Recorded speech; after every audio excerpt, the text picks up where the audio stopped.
I came here several times with my father when I was little, but stopped eating here as often after growing up.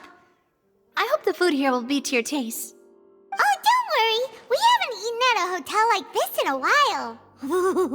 Paimon's getting excited already. In that case, I'll go order for us first. Please wait here a moment.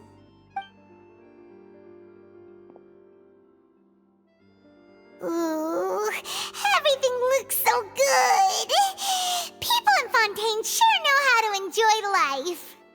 Why, of course. Go ahead, try whatever you like. If the food's good, I'll make a group reservation for the rest of Spina di Rosula next time. And if it's not?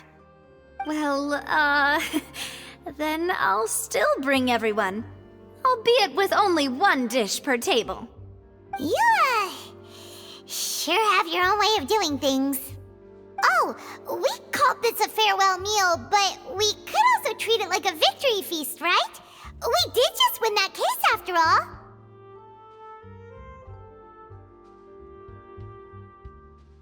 Oh, true. Very true. In that case, boss, we'll have another 2 dishes. Huh? Paimon didn't mean that you had to order even more food.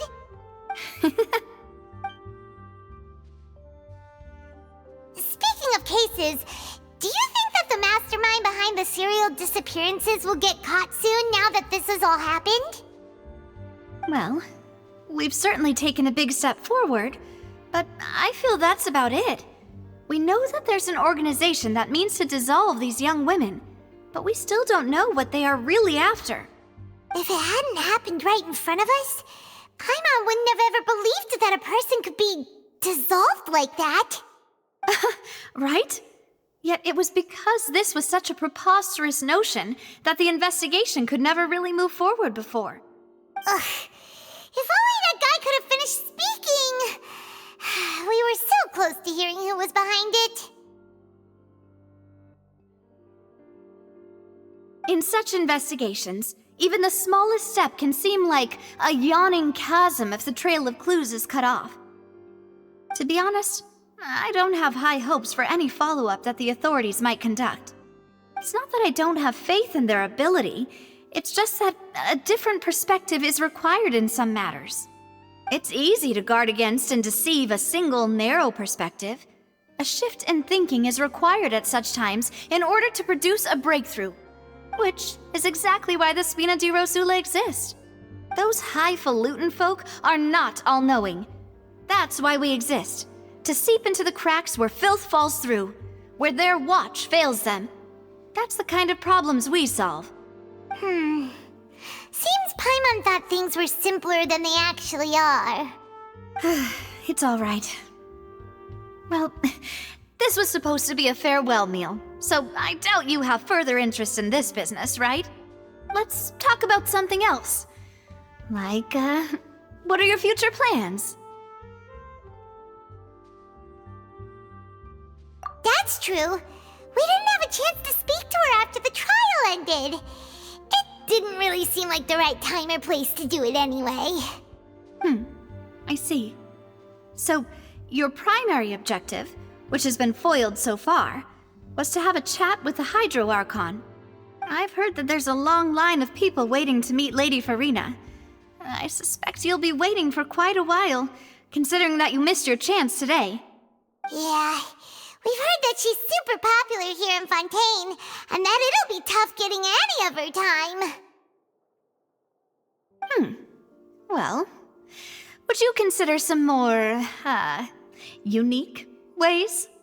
Perhaps even methods of, let's say, questionable legality?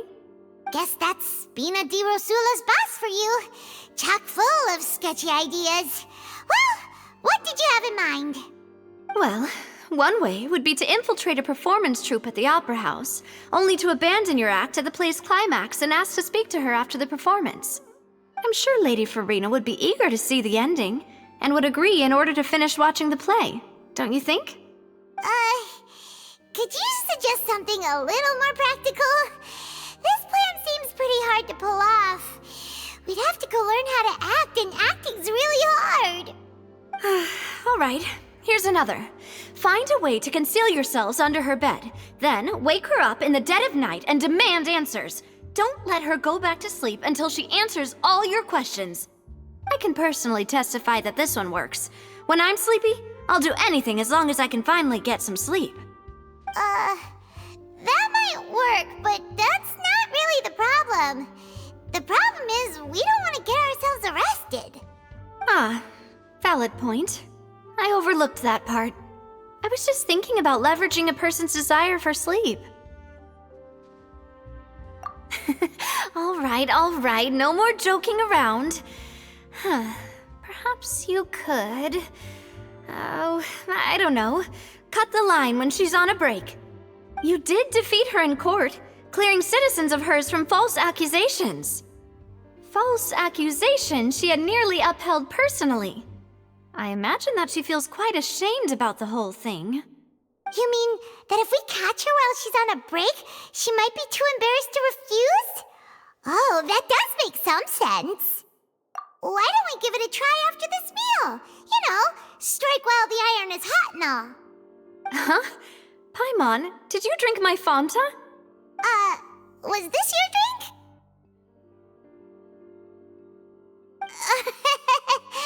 Sorry about that.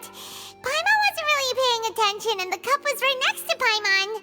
Would you like to order another? No, it's fine. We're just about done here. Alright. Honestly, Paimon wouldn't recommend Fonta anyway. It tastes kind of salty and icky. Is that so? Huh. Well, in that case, we'll have to blacklist the Fonta here then. If we're all finished eating, then I'll go pay. Yeah, we're stuffed. Thanks for the treat, Navia.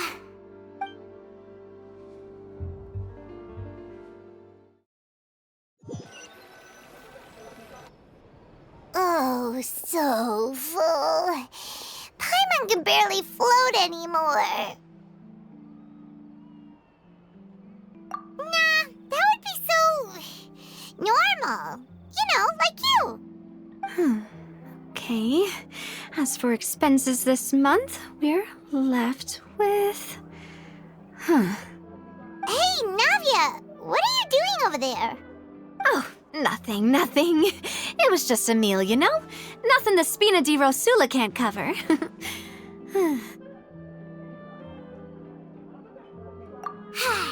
Let's get ready to try to meet the Hydro Archon again. Bye, Navia! So this is goodbye, huh? Well, if you do encounter any other trouble in Fontaine, you're always welcome to contact the Spina di Rosula. I'll give your requests the highest priority. In any case, I wish you smooth sailing. I'll see you again, partner. See ya!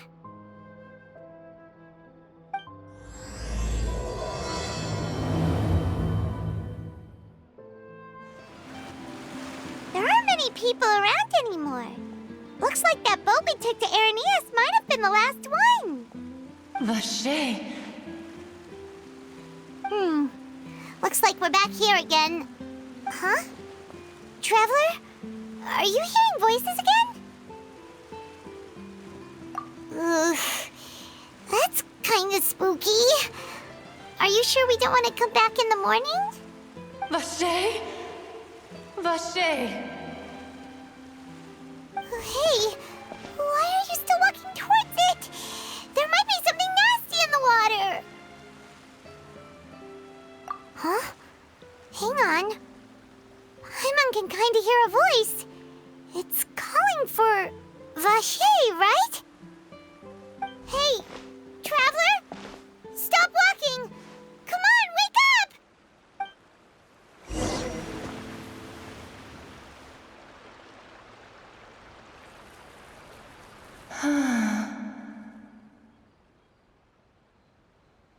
Vache, are you my dear Vache? No, wait. You seem to be someone else. Do you know Vache? Do you know where my love is? Wait. Who am I? I'm very sorry. I fear I do not know. My memories feel like they have been washed away like a flood. So many fragments dissolved amidst the tide, never to be recovered. How much have I lost? How many things that I once held dear while on land have I since forgotten? Yes, that is what I was once. But now, I am but the consciousness of one who is lost, therefore. I do not know how I came to be like this either. I only vaguely remember being covered in light blue water, and then all grew dim. I also remember going to many places. I loved adventure, loved exploring places of peril. No matter where I went, Vacher would go with me. I knew how dearly he loved me, and I also loved him equally as much. But now, we can no longer go back. The pain of such parting, I never knew how heavy it could be. No, our reunion no longer has any meaning. There is no way for us to create any new memories. The thought of me gives him no succor, so let it lie forgotten beneath the waters. If you meet Vacher, tell him not to look for me. Tell him to move on. That is the only thing I still remember. Perhaps that is so. As I was submerged in the waters, losing consciousness, I saw Vacher above the surface. His eyes were filled with such sorrow, such longing. If only I could have comforted him, told him that I did not suffer. Indeed, I had felt a great warmth. Is that what you call it? Dissolving? If anything, I consider it a form of release.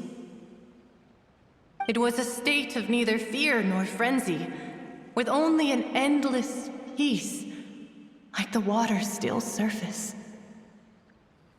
I could also liken it to being a thirsty person who drinks water for the first time, and only then sees how they have lived for so long in a world of endless want and anxiety. I think I hear your companion. It's time for you to go, I think. Farewell, then. I am glad that you were able to sense my presence. Remember, if you see Vacher, tell him not to seek me out any longer.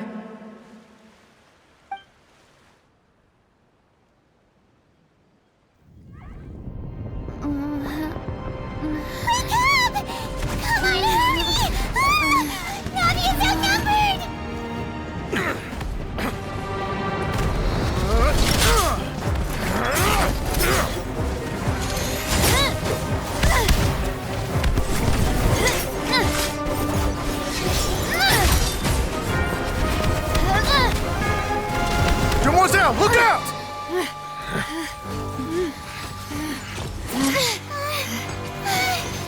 Dear God, it's a whole army of Gardamex.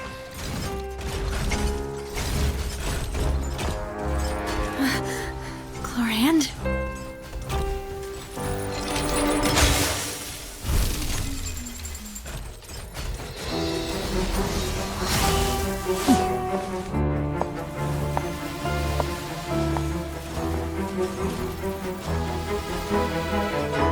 Quick, now's our chance!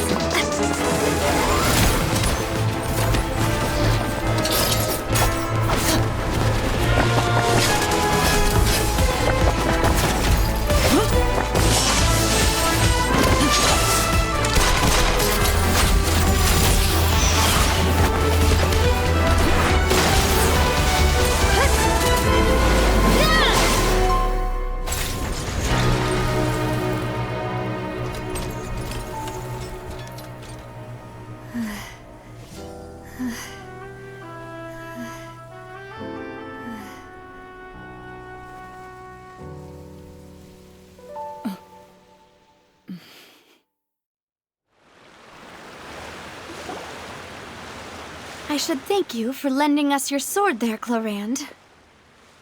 But before I do so, could you explain how you managed to show up here? I followed you. It seemed to me that danger has followed you more closely as of late. I believe that following someone without their knowledge is actually called stalking, is it not? Mr. Callus's last wish was for me to ensure your safety, and I will not betray his trust. He would do the same, were he alive today. Do not speak of my father! Sorry, demoiselle. I was not strong enough. Thank you for your aid, Miss Clarand, but do keep an eye out for your manner of speech. I believe we all wish to avoid unnecessary emotional harm. Sorry, I did not consider your feelings. Whatever. What else do you know? How did you come to the conclusion that I'd be in grave danger? I doubt I know much more than you, but I believe that the mastermind behind the serial disappearances is very powerful. Your performance tonight will almost certainly attract their attention. I'm sure they've known about me. To be honest, I'm shocked it's taken them this long to act against me. And what about these Gardamex? I thought only those associated with the Maison Gardiennage could control them. None of these mecha have serial numbers. I was sure to check a moment ago. They are not the ones used by the authorities to enforce the law. I can only conclude that some powerful or wealthy party must have obtained them via illegal means, deploying them as a private force of sorts. What? Your point being that they're out of Spina di Rosula's league, then? Yes. Be careful, and do not act rashly. I will continue investigating no matter what. We will bring the truth to light. That's my father's true last wish. Regardless, thank you for your help today, Clarand. But if you get any ideas, tell me first. I don't much appreciate being followed. I do not think that they'll strike again anytime soon. So I shall stop following you. Good day, all.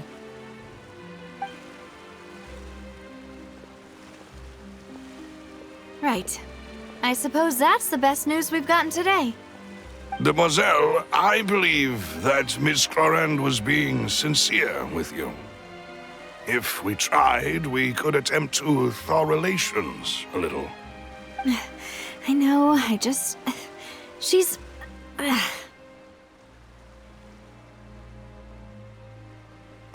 thank goodness! Paimon thought we were done for! Those Gardamex came out of nowhere while you were unconscious, and Navia and her gang saved us!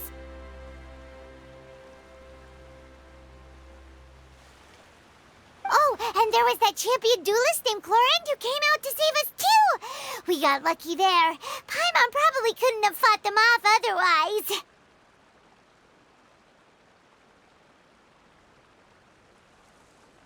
Oh, come now. Forget all that polite talk. That wasn't really a farewell meal we had back there. Not for me, anyway. In truth, I hope that every meal we have together shall be a victory feast. As such, we're still partners. There's no need to thank me. It will take 50 years for me to match Demoiselle's magnanimity. If it were me, I would have joined the Spina di Rosula on account of her goodwill long ago. All right, you two. That's enough. Actually, Navia, how did you know that we were in danger? You sure did show up in the nick of time. Well, to be honest, you're the one who tipped us off, Paimon. Huh? Really? Paimon contributed somehow? Ooh, Paimon's even more amazing than she thought! Yes, all thanks to you grabbing my drink by mistake. How did that help? After we parted ways, I was on the way back to one of our bases when I suddenly thought of what you said. That the Fanta tasted kinda salty and icky. Fanta only comes in sweet flavors, so how could it have tasted salty? The color of the drink, if I recall, had also been a bit off. So the Fanta had been spiked with water from the primordial sea? Yes. So, if you hadn't drunk that cup for me... Spina di Rosula is preparing the grandest of awards for you as we speak for saving the boss.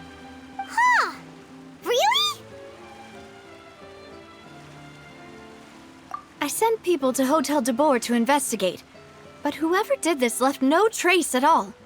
That's when I figured out that you might be in danger and hurried here as quickly as I could. But why would they go after us too? All we did was defend Linny in court and help clear his name. Ugh, now we're caught up in this mess too, aren't we? Well, you did foil a plan that they were probably pretty proud of, and almost got their name in the process. Speaking of which, did anything strange happen when you drank the primordial seawater? Well, it can't be a coincidence that the traveler fainted just now. She said that she heard that voice calling for Vache again. Oh, and this time Paimon heard it too, but it was real faint. Does this situation have to do with the primordial seawater then?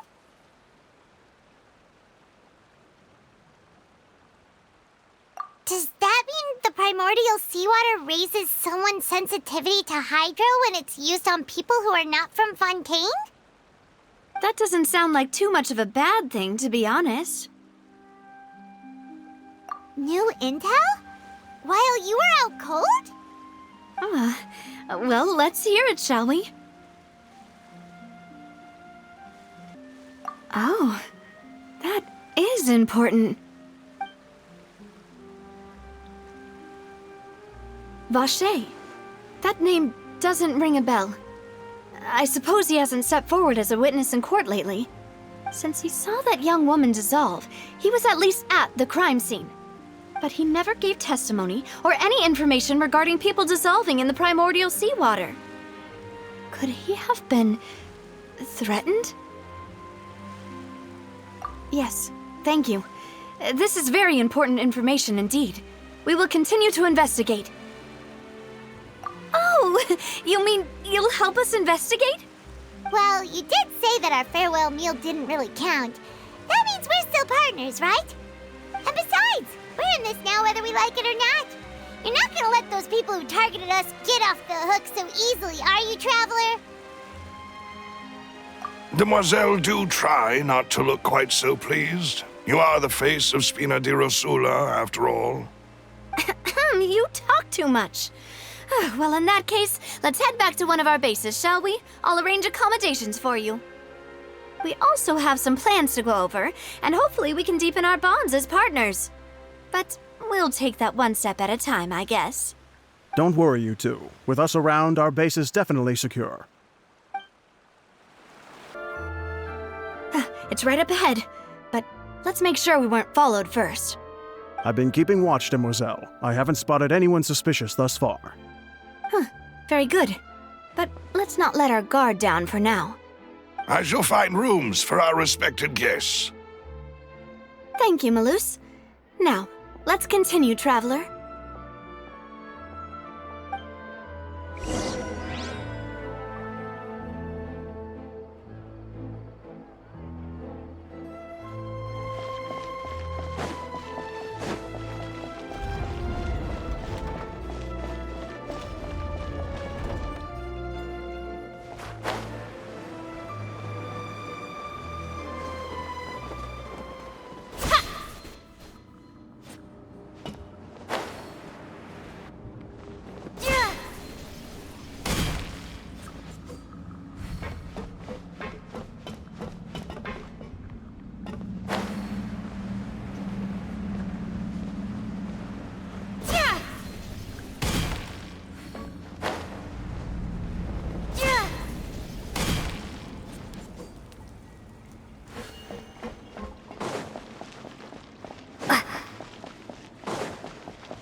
This is your base?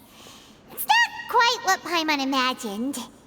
Your accommodations have been arranged. Under the present circumstances, I can confidently say it's the best we have.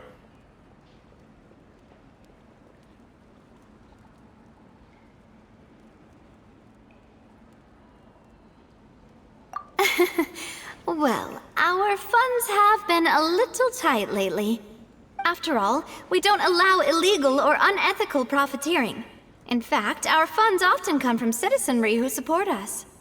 Seems like it's tough times for everyone. But if you have the support of the people, that does sound like it's worth it. To be honest, our financial situation was a lot better back when my father was in charge a few years ago. I'm afraid I'm not quite his equal. Your father... he was the previous boss of Spina di Rosula, right? How did he... Demoiselle, if you'll allow me to explain. No. I'll explain it myself. I suppose I couldn't run from this topic forever. And as partners, this is something I hope they can understand. My father's name is Callus. Yes, the same one they call Callus the Unfaithful in the streets. 3 years ago, he was accused of murdering his own friend. But he chose a duel to defend his honor instead of standing trial.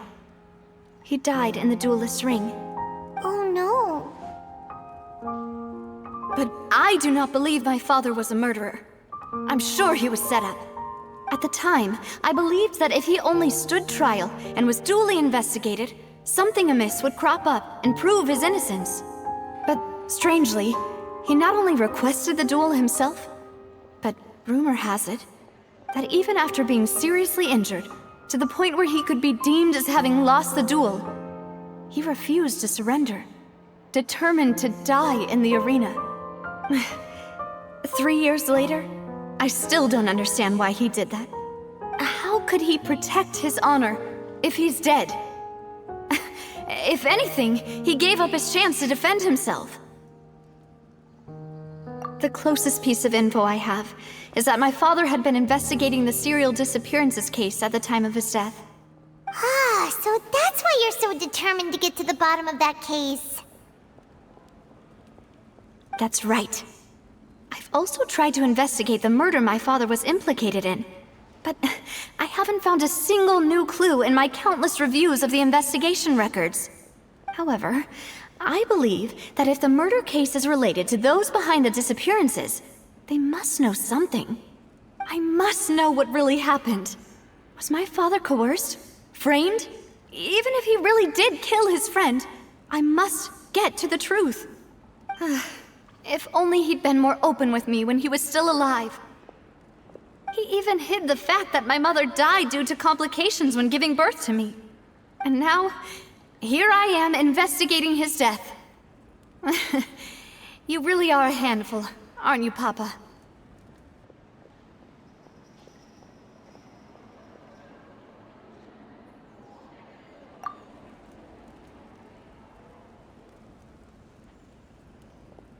Demoiselle, please, if there is anything I can do, anything at all. I also will never believe that Master Callus murdered anyone. There are none whom I respect more than the two of you, Demoiselle. Master Callus did so much good in life, yet all it took was one murder case for him to be dubbed Callus the Unfaithful. Even our supporters decreased greatly due to that incident, hence our strained finances at present. Wait, if Callus was such a good man, wouldn't people at least be a little suspicious when he was accused? No. Perhaps people just revel in that kind of drama.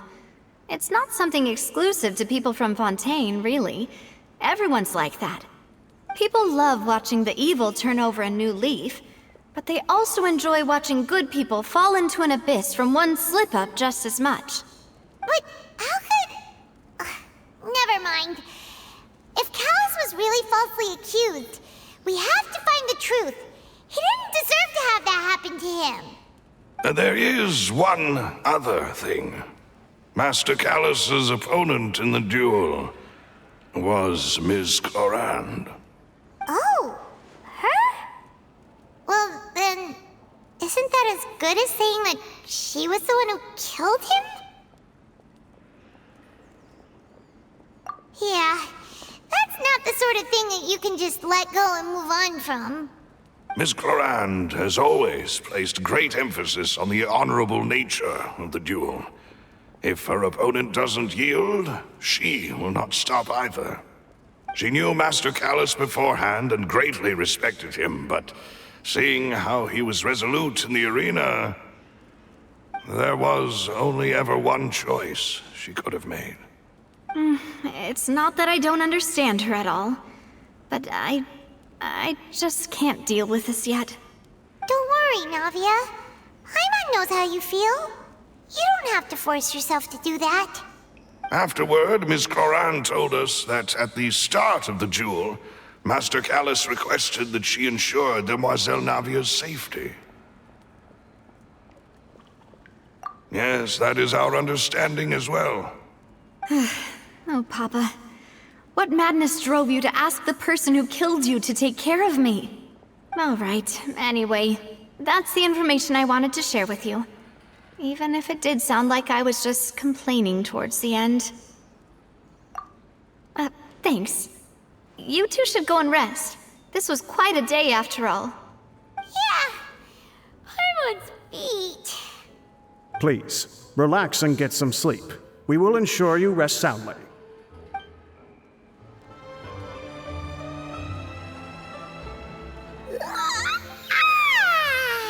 Paimon slept so well. This place feels almost too safe. Huh? Navia? Where did the other two go? I sent them back to Poisson. It's Spina de Rosula's place of origin, and where we have our headquarters. There's not much for them to do here at the moment. Paimon gets the feeling that you're just trying to get them off your back. But never mind that. When did you get back? Were you waiting here the whole time? No, I just returned after going out for a while. I did some investigating yesterday regarding the name Vacher. Wait, so you didn't sleep at all? How could I after having such critical new evidence appear? Guess Paimon wasn't speaking for everyone just now, huh? Unfortunately, this name seems to have been wiped from existence. It doesn't seem to have a match anywhere. I suspect that those behind this have already taken steps to hinder an investigation from this angle. But that does prove that this Vacher person is a key witness in the incident. Does that mean we're too late, though? No. There is one ray of hope. One place in Fontaine that they would find almost impossible to threaten, no matter how much they wanted to. And that is the archives kept by Chief Justice Neuvillette, a place where detailed files on all the cases in recent years are kept. If the Oceanette you met is one of the young women who went missing recently, we should be able to find some related information there.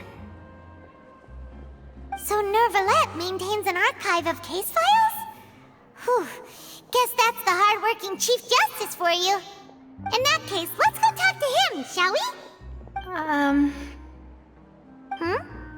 Aren't you coming along, Navia? Did you get tired? No, it's nothing. Let's go see the Honorable Chief Justice. The Palais is right up ahead. Come on.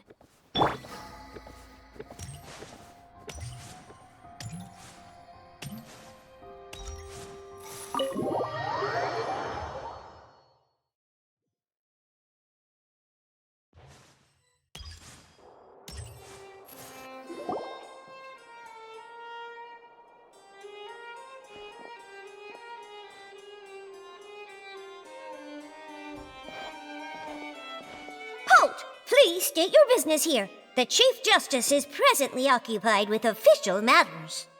Huh. This place does look pretty heavily guarded. Guess that proves that Neuvillette's files are really secure. Hey, don't you recognize us? Huh? Who are you? Just to be clear, I don't care who you are or who you might be related to. Our rules make no exceptions. See? They've got great discipline, too. Yep. Paimon can tell. If you're here just to crack jokes, I can point you towards the exit. Unlike some, we're busy, so please leave if you don't have a reason to be here. No. What I meant to say is, shouldn't you remember us from a few days ago? We were at the trial of the great magician Linny. Oh, yes, I remember. I read about it in the Steambird. You must be Linny's attorneys. It's all coming back to me now. We're here today to report and archive some information on a follow-up case. Huh, is that even a thing? Of course. Don't worry. We're here on official business. You can trust us. All right then, I'll let you through. The Chief Justice is just inside. Thanks so much.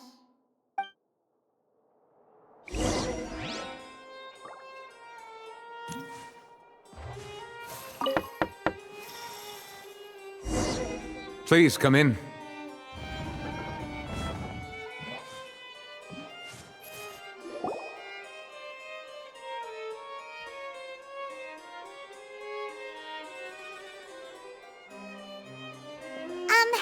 Sorry to barge in, Monsieur Nervalet. We only lied to get in because we didn't know any other way. It's all right. Please let me know how I may be of assistance to you. So you're not mad at us? We're looking for a man called Vacher. He may have been an eyewitness in the serial disappearances case. If we can find him, we may be able to unearth some key information on the case. Ah, I see. In that case, please wait here a moment while I browse through the files.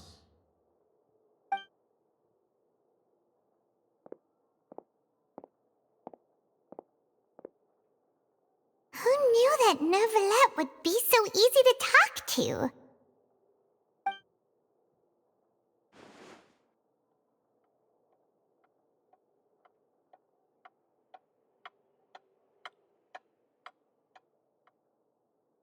Unfortunately, I'm quite certain that no one by the name of Vacher has been involved in any case, criminal or civil, in the past several years. There are no records of him either in the files or in my memory. Traveler, what if it was really just a dream? Is that so? All right then. Thank you so much, Monsieur Neuvillette. We'll take our leave now.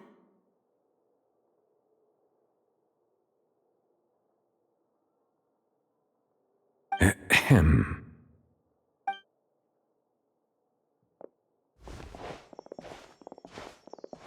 Miss Navia, I can understand how you feel. Your father, Callus, was a truly exceptional man. We deeply regret his passing.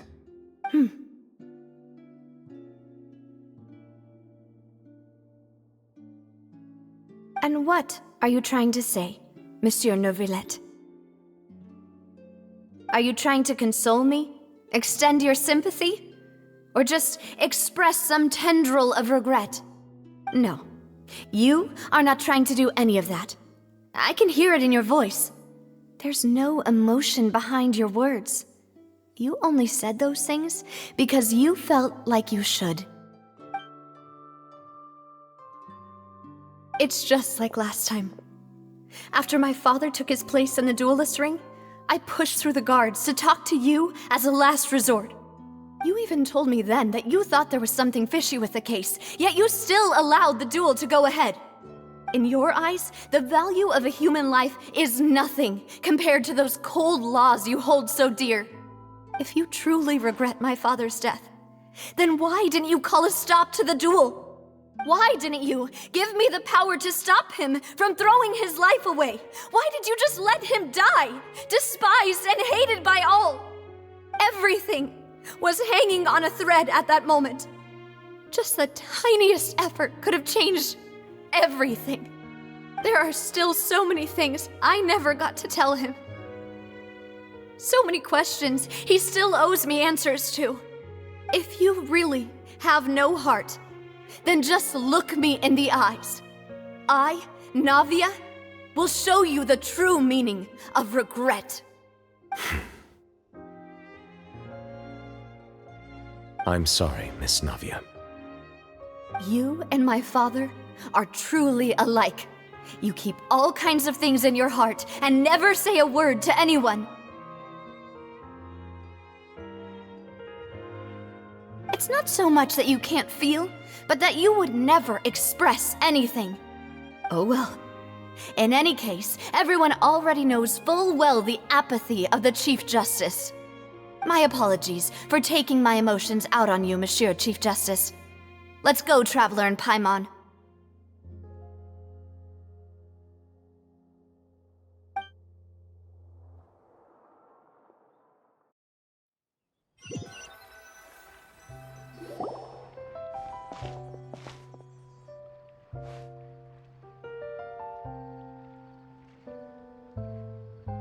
Navia, are you okay? I'm fine. Rain. It's raining. You're right. Wasn't it still sunny when we went into the building? And there shouldn't be any active trials today. How strange. Now that I think of it, on the day my father was convicted of murder, it was also raining. What is it? Did you think of something?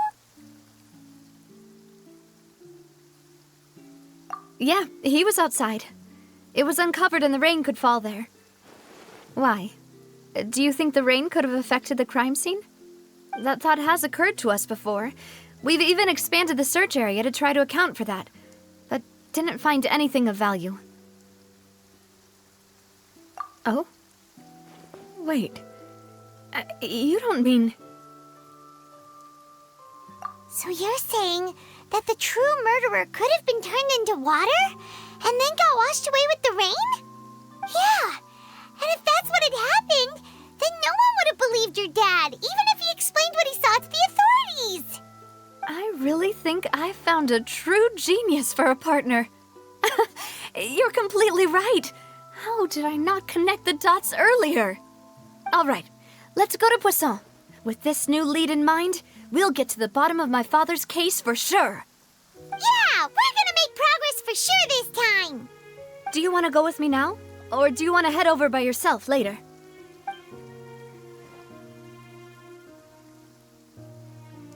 Great. Let's go then.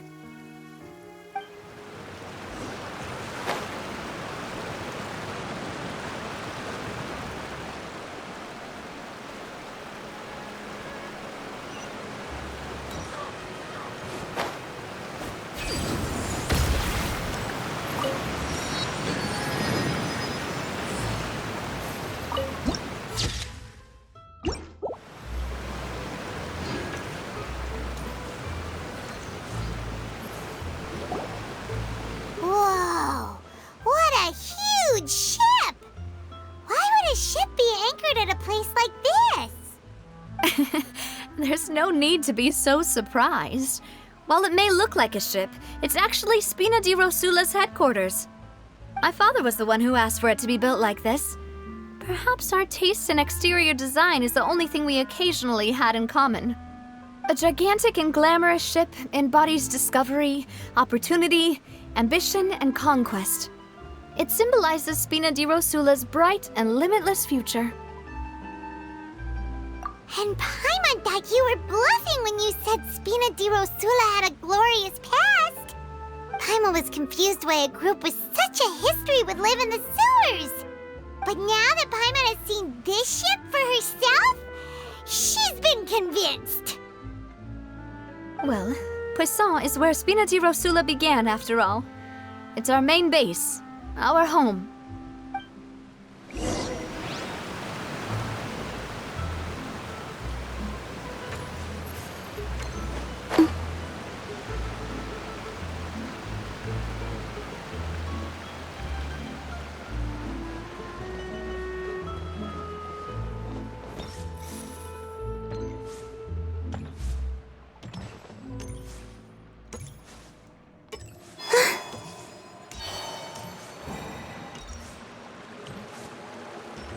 I'm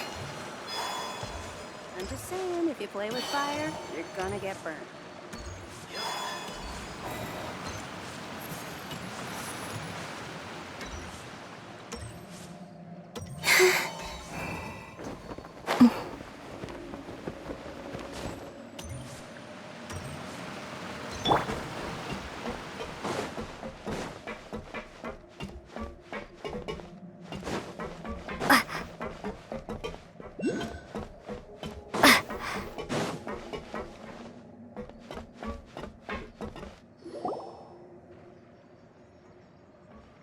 Melus, we're back!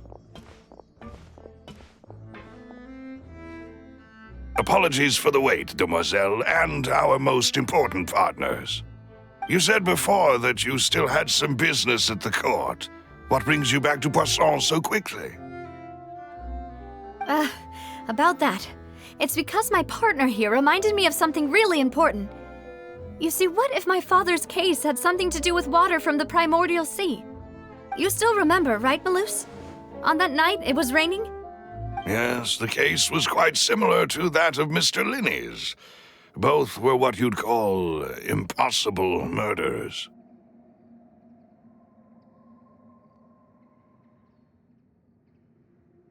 Could you tell us a bit more about what happened before? Yeah, of course.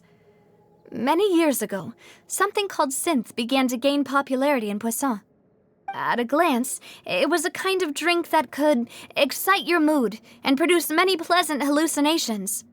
Wait! Didn't that guard guy who turned into water also mention that the primordial water could be used to produce some kind of potion? Yes, he did. Considering what we know now, it's almost certain that synth is created using water from the primordial sea. If you drink synth for an extended amount of time, you'll suffer many side effects, such as losing the ability to focus or control your emotions. And if you were to stop drinking it completely, you'll experience flashes of paranoia and anxiety while lacking energy to do anything. It's an extremely dangerous substance. As he oversaw Poisson, my father was compelled to put a stop to synth abuse and called for a complete ban of it. Boss's uncompromising attitude incurred the synth vendor's wrath, but no matter how much they threatened or bribed him, he refused to yield. Not only that, Boss became determined to find the mastermind behind the synth operation and put an end to the problem once and for all. Yes, but the enemy was very cunning. So he could never get anything out of the dealers, all of whom only sold the stuff and weren't privy to the rest of the operation. Recognizing that, my father decided to contact the dealers in secret and cultivate personal relationships with them. Finally, he was able to convince someone to become his informant. The man's name was Jacques. He felt greatly ashamed about his work after seeing many families destroyed by synth abuse. That night, my father hosted a banquet at his countryside estate. He planned to meet up and exchange information with Jacques over some food. But then, we heard 2 gunshots from the courtyard. We raced to the scene and found my father, still holding a gun, and Jacques, who was already dead on the ground. Huh? How did that happen? Aren't they on the same side? Sounds just like Lenny's case, doesn't it? In both cases, the culprit seemed obvious, but neither appeared to have any motive at all. Looking back on it, though, I now believe the most important clue was something we all overlooked at the time. There were pieces of clothing left at the scene.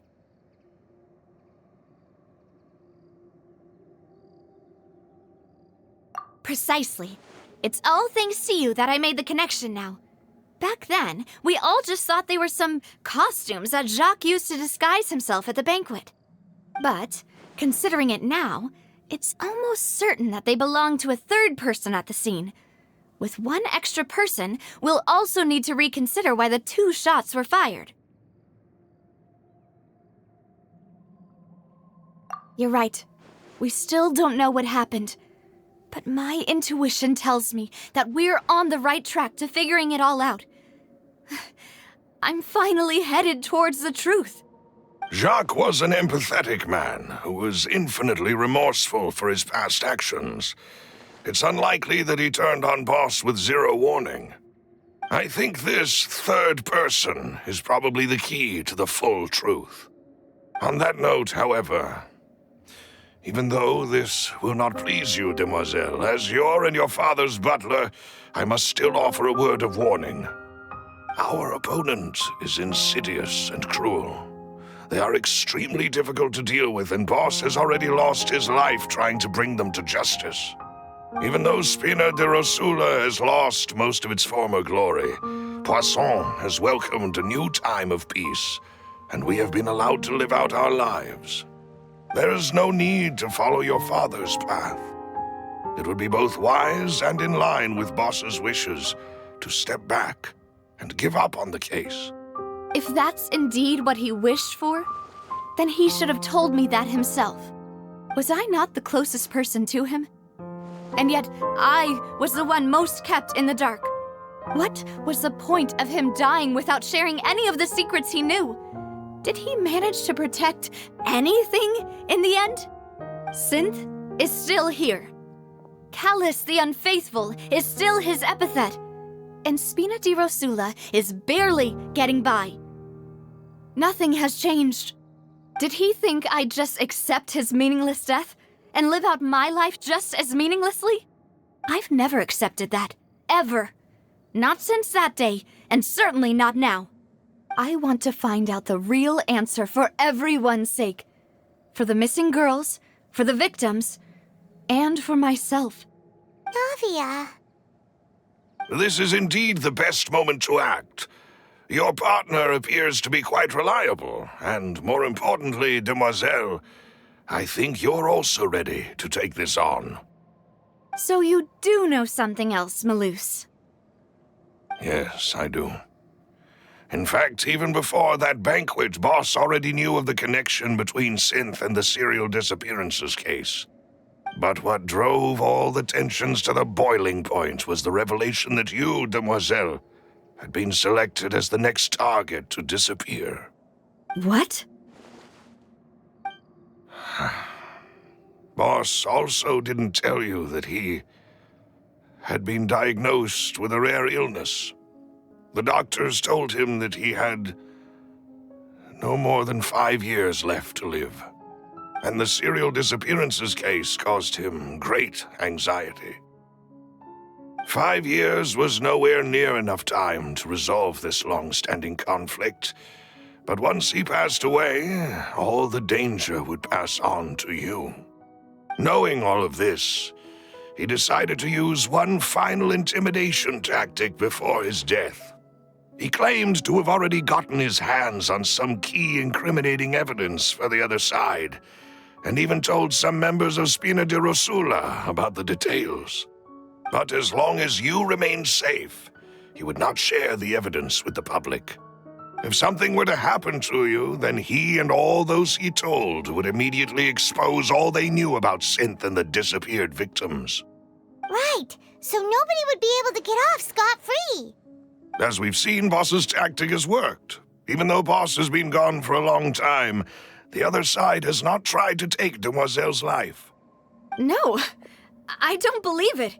He never appeared to look sick to me. No father wants their daughter to see them weak and haggard, especially someone as proud as Boss. To him, dying in a duel and suffering lasting dishonor as the unfaithful were still far preferable than losing face in front of his daughter. So he chose to die in silence, so that he could protect me. I'm afraid you're not understanding this correctly, demoiselle.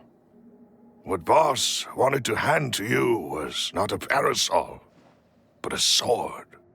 If Boss's spirit could hear you telling me that you want to find the answer for the sake of everyone involved, I'm sure he'd be extremely proud.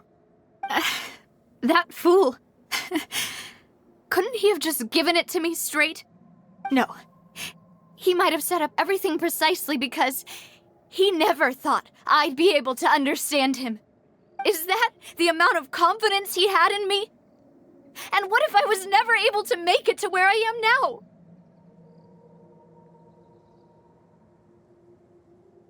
Yeah. I suppose that's true.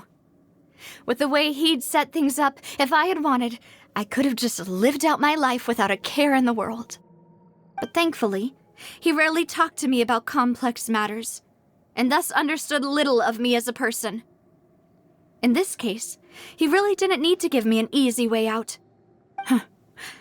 Malus, what was the key evidence that he shared with you? It's the location where synth is produced. Essentially, it's the enemy's headquarters. When he was threatening the enemy, Boss didn't share the specifics of the incriminating evidence he found. But if you want to use it against the enemy, you'll still have to take several things into consideration. Why? If we know where the place is, can't we just go storming in? You mustn't forget that we're fighting against a mysterious and dangerous organization that's been in operation for decades. There's no telling what might be lying in wait at their headquarters. We also have no idea what kind of evidence we may be able to find inside, nor what people we may be able to capture. But a single visit to their headquarters would be tantamount to a formal declaration of war. The worst case would be that we leave empty-handed, but also open ourselves up to full retaliation. Then, in that case, why not work with the Fontaine authorities? Well, you saw one of them dissolve during Mr. Linney's case. We have no idea just how thoroughly they may have been infiltrated. That's true. Seems my father really had no choice. But things are different now. It should be a lot easier to prove the other side's guilt, now that we've connected Synth with the disappearances case. You sound like you've put a lot of thought into this, Malus. I am the butler, after all. I live but to serve the boss and Demoiselle's will. I've always been willing to take on any kind of risk for your sake. But considering my relative lack of ability, I've spent my time keeping secrets, performing basic investigations, and waiting for the right time to come. Thank you for all of that, Malus. Have you discovered anything new in the past few years? Let me think. One conclusion I came to is that the enemy must be quite familiar with Spina di Rosula, or at least have an informant planted here. When I announced orders to the organization's members on Demoiselle's behalf, I used to deliberately keep a few people in the dark and observe the reactions of the synth vendors. If the vendors didn't change their plans, then the individuals informed of our orders must be innocent. If the vendors packed up and fled, however, then someone must have given them the news. After several rounds of testing and investigative tracing, I've narrowed the suspect list down to 3 people. The first is Florent, Spina di Rosula's senior advisor. Huh? Florent? Yes, surprising, isn't it? He was one of the people Boss trusted the most, which also means that he was someone who understood Boss really well. Thanks to his position within Boss's innermost circle, he always knew our upcoming plans and could thus avoid capture this whole time. There's someone else like him too.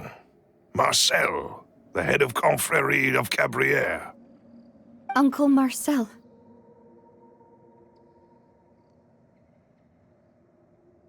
It's a guild in Poisson. Boss helped it to grow to its current size and prominence. In the beginning, they were only reselling some daily goods, but now they're one of the richest guilds around with a lot of business connections in the city. So, they're like a sister organization of Spina di Rosula? Yes, you can say that. When we were fighting against the synth dealers, they provided us with plenty of support. It's a bit difficult to imagine someone using their own money to hunt down themselves. The final suspect is Thierry, the man responsible for coordinating information between Spina di Rosula and the guards. Although the guards mostly leave us to our own devices, there are still many activities we have to report to the local authorities. Since Thierry is always in the know about our current activities, he could theoretically always plan one step ahead. I see. These are all people who I communicate with quite regularly. To think that the enemy we've been fighting against has been right next to me all along, among those I trust the most. It's almost too hard to believe. If you want to investigate them, please take every precaution to not alert the quarry. Judging from our experience, the enemy is extremely cautious. Of course. And thank you, Malus. You've provided us with a lot of great information. You're too kind, my lady. I'm just doing my duty. And before I forget, proving Boss's innocence would also mean clearing him of blame in Jacques' death. After that incident, Jacques' wife and daughter were taken into the Spina's care. They still live in Poisson today. If it might help, you could also pay them a visit. I can make the necessary arrangements. Oh, thank you so much, Malus. You really are the best. A new case awaits, my dear partner.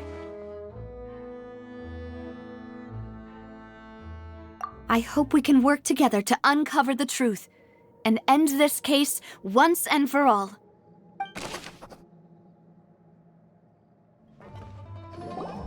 It is settled, then. Please excuse me, and enjoy your conversation at your leisure.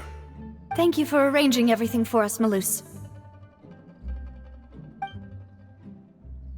Excuse me, miss. Do you need anything from us? Oh, Hey, Navia's all quiet. This isn't like her at all. I'm sorry that I only came to visit after all this time. After what happened, I didn't know how I was supposed to face the two of you. Ah, if it's about that, there's no need to apologize. After my husband died, Spina di Rosula sent us a lot of mora and support.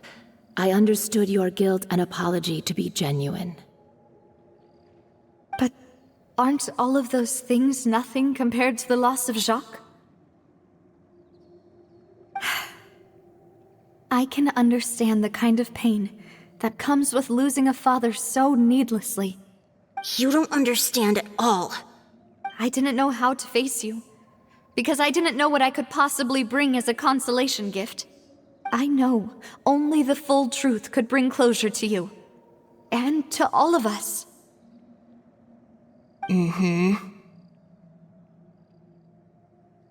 I'm sorry.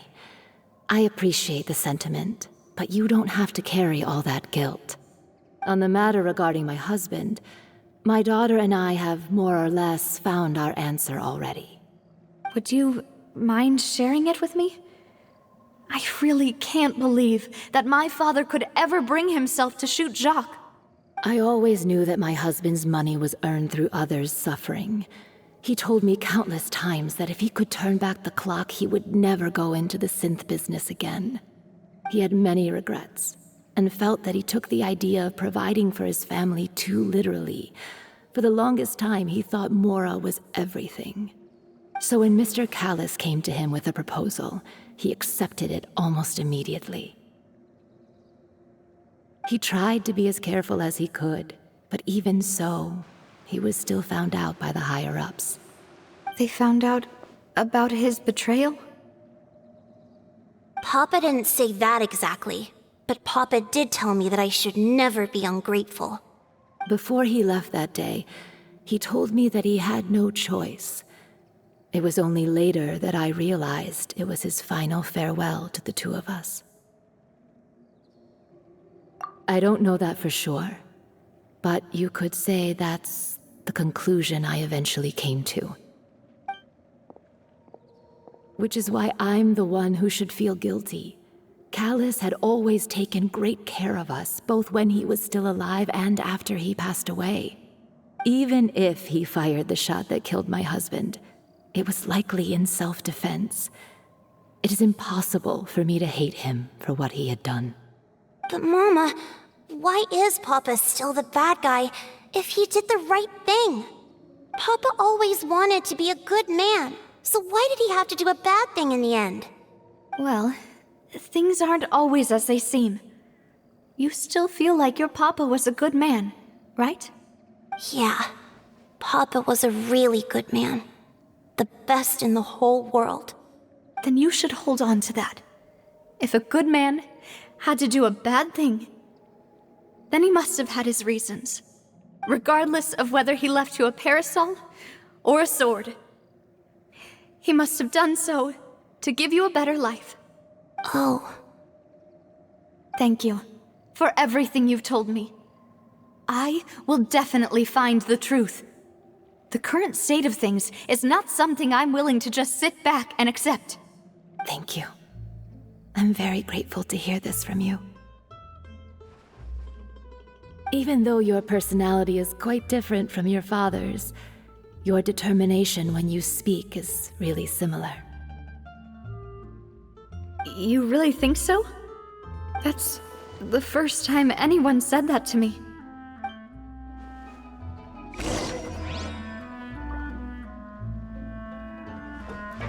Are you okay, Navia?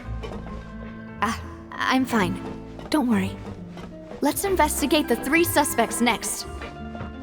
Florence should be nearby, and we should be able to find Thierry and Uncle Marcel in the city. I'll get myself together on the way, so please don't worry.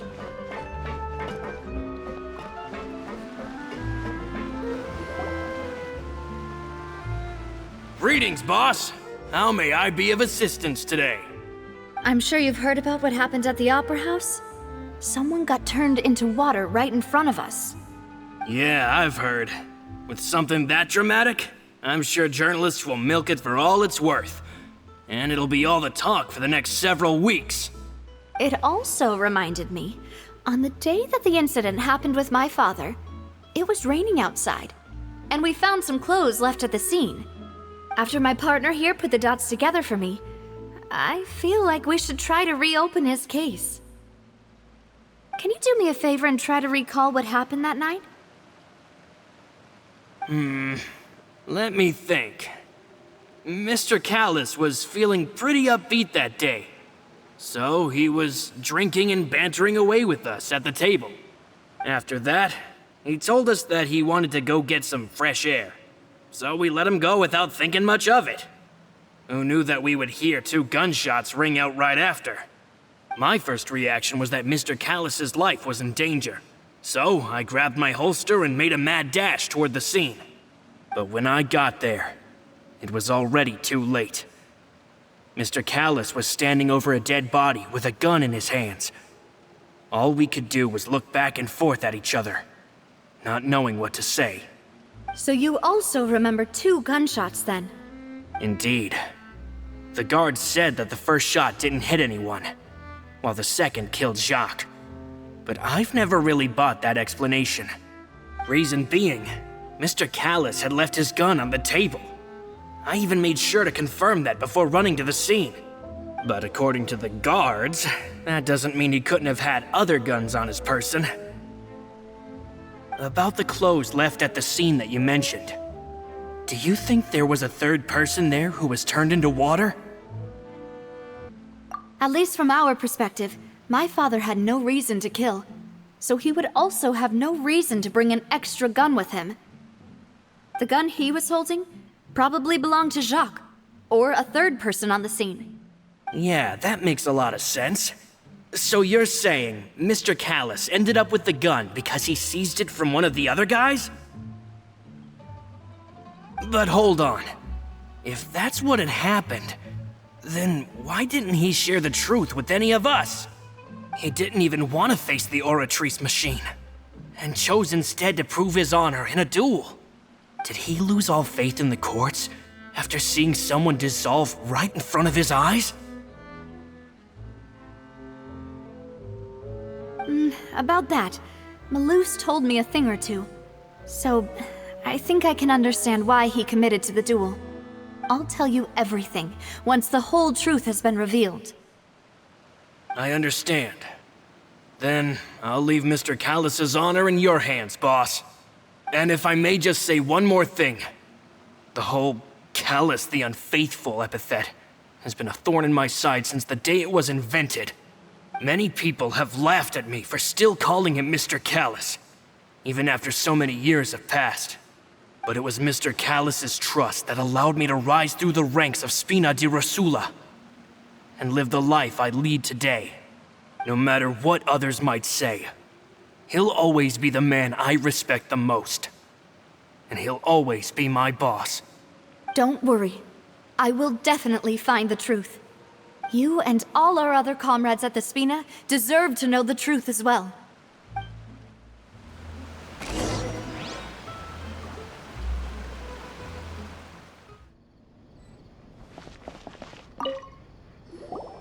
Hey, Thierry! It's me! Oh, now, what brings you here, Miss Navia? I've heard that you made quite the name for yourself at the Opera House. Oh, so you've got news of that already. Oh, okay.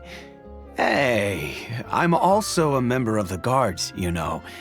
The way you make it sound, people would think I was sent off to Poisson because I had done something wrong. Are you sure there isn't a little bit of truth in that? Under normal circumstances, shouldn't you have been called back to the city already? I mean, where I work is really up to me. Let's just say I enjoy the ambiance of Poisson. Callus did a fantastic job running the town, building Spina di Rosula from the ground up and clearing many obstructions in my way. It would be next to impossible for me to find a similarly easy but high-paying job in the city. Anyway, enough chit-chat. Are these two friends of yours? You, here for some formal business? Yes. These two are my partners. What happened at the Opera House made us realize that Linny's case and my father's may be related. We're trying to reinvestigate the details of my father's old case. Ah, I get it. You think there might be more to the case now that we know people can be dissolved into water, right? I was also flabbergasted when I first heard of it. If you want to go through the original files from your father's case, I can help you look for them. That'd be much appreciated. Thank you. Actually, I have another question. Do you have the authority to dispatch Gardamex? Of course. Without them, I couldn't possibly handle Poisson on my own. Why do you ask? We definitely can't use them to forcefully get more evidence for your father's case. Well, you see, just recently, we were attacked by a horde of unnumbered Gardamex in the city. So, if you hypothetically wanted to do something against me, all you would need to do is get rid of the mecha serial numbers and send them after me. Then you think too highly of my abilities. Dispatching mecha is very different from controlling them. If I had to make an analogy, when you order a dish, the chef will make it for you. You can ask the chef to cook, but not to massage your shoulders or carry your baggage. If you try to make unreasonable demands, the chef would just think you're out of your mind and ignore you completely. The same goes for me and my Gardamex. Removing a serial number is also not as easy as you might think. There are a lot of complex steps to it, and it's almost impossible to keep it a secret. So I can promise you, those mecha were definitely private units. They're certainly not cheap. So, whoever their owner is must be super rich, powerful, or both. Now that you mention it, though, being in the synth business would definitely be profitable enough to afford this.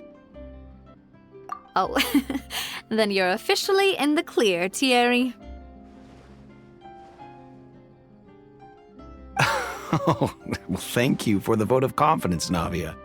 Jokes aside, I'd like to wish you all the best with your investigation. I'll be staying in the city for a little while, so just come find me if you need any support from the guards.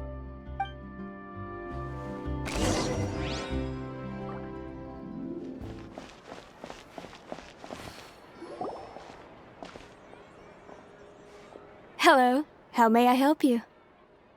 I'm here to see Marcel. Could you please let him know?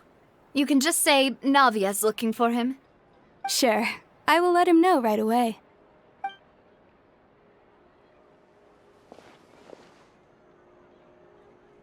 Ah, Navia, hello. Sorry to keep you waiting.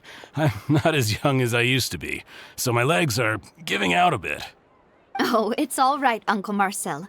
There's no need to stress. I just wanted to talk to you briefly about what happened in the Opera House. I'm sure you saw everything too, right?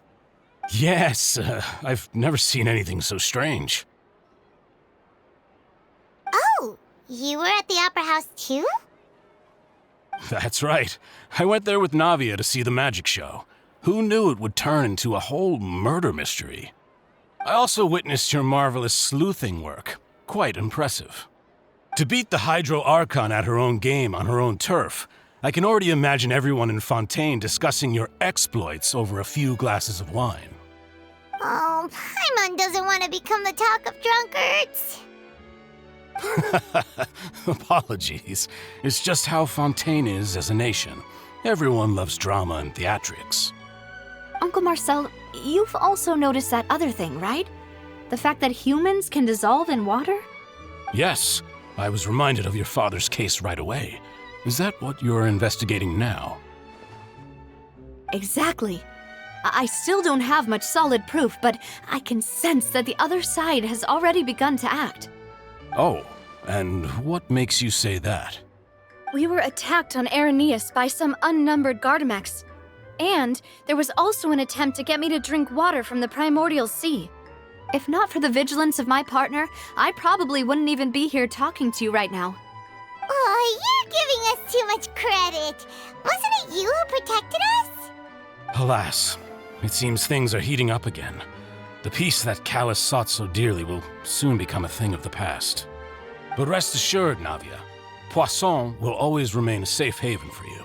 If you're scared, you can always return there. If anyone dares to lay their hands on you there, the Confrérie of Cabrières will use its funds to the last Mora to bring them to justice. Thank you, Uncle Marcel. But I don't intend to go into hiding.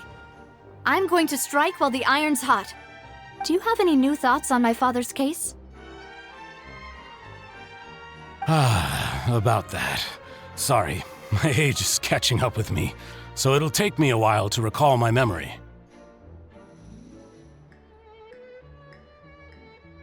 The Confrérie was responsible for that banquet, so I was out and about the whole time making sure things were running smoothly. I didn't even have the time to drink with the guests. Then I heard the sound of a gunshot, and the rest was history. Oh, it's okay. No need to push yourself. We'll ask around some more, see if there are any valuable clues elsewhere. Sounds good. Just let me know if you ever need Mora.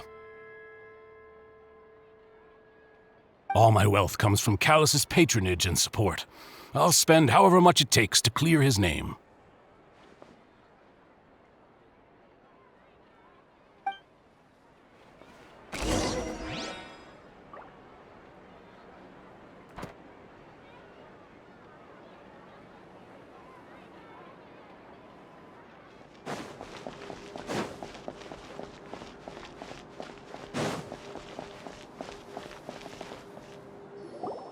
We've talked to all three suspects, purely based on their conversations with me. None of them sounded particularly suspicious.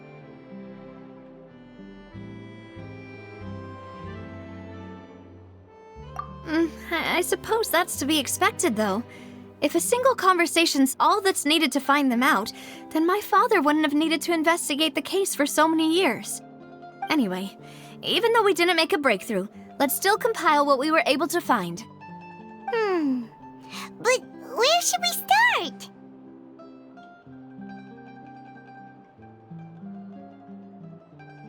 Ah, you're right!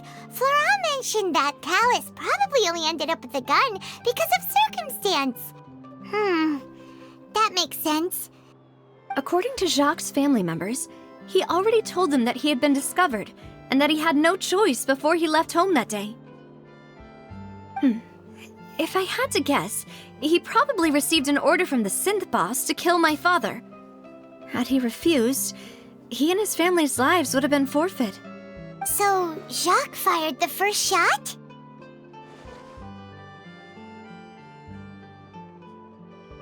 Oh? And why is that?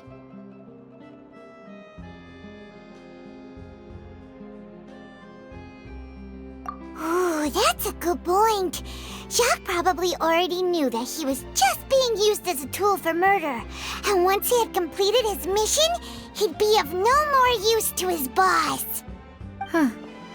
So, what would make more sense from his perspective would be to turn his back on the Order and seek protection from my father. Makes sense. But without evidence, that's still just a theory.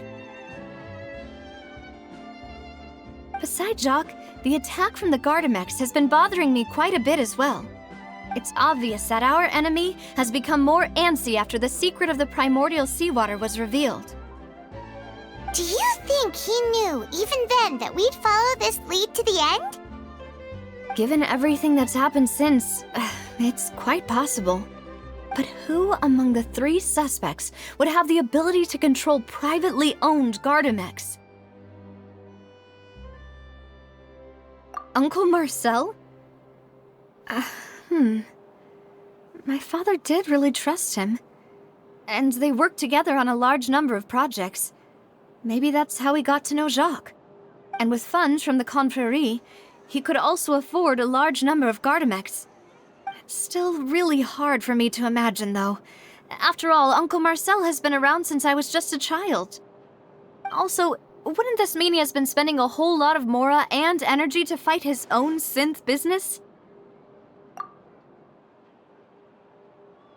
Florent? It is true that he was closest to my father, and thus had the best chance of learning about his dealings with Jacques.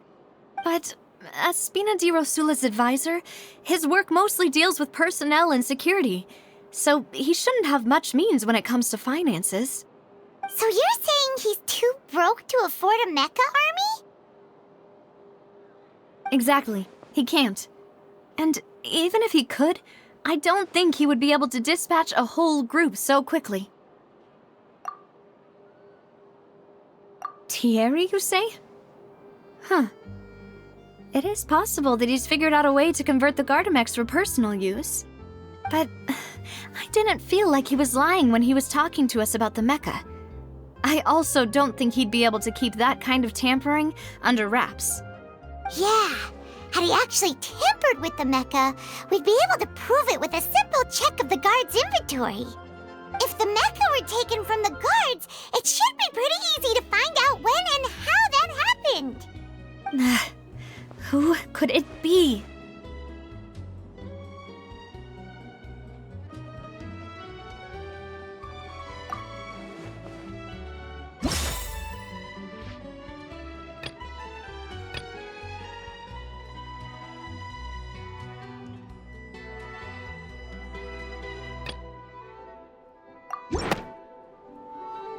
You know, if you think everything through, Uncle Marcel is indeed the most suspicious of them all. Could we be missing other suspects? Malus didn't know about the people turning into water thing when he narrowed it down to these 3, did he? Malus has always been very reliable, and his judgment of others' trustworthiness has been fair and well considered. When he laid out his case for the 3, the rationale he gave me made a lot of sense as well. The suspect is knowledgeable about the Spina's internal affairs, has the means to dispatch mecha to assassinate us, and possesses significant intellect and foresight. Even if I don't want to believe it, I'm starting to see how things could all tie back to Uncle Marcel. Well, we still have another trump card on top of all the theorizing and speculating. Yes, Malus did say that charging straight in there would be extremely risky, but we don't have any other options right now. We need far more solid proof before we can hope to go charging in on our enemy. Navia, here you are. Oh, I've been looking for you. Huh? Aren't you the guy from the guards? Did something happen? Yeah. News came from Irenaeus just after you left. We've got another trial on our hands. Wasn't that place built specifically for holding trials? What's so newsworthy about this one? I know.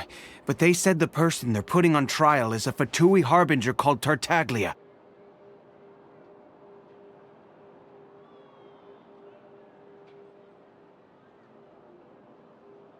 What? Is that someone you know? Yeah, we know him. Maybe even a little too well. Well, he's been accused of being the true culprit behind the serial disappearances case. It's absurd, don't you think? Wait, how? None of our investigations have had anything to do with him. That's what I thought was strange about it, so I came to tell you the news right away.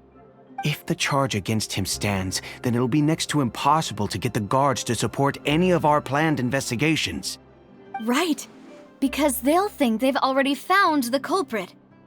Yeah, and it'll be a lot harder then to clear Mr. Callus's name. I understand. Well, partner, what do you think we should do? We still haven't found any conclusive evidence.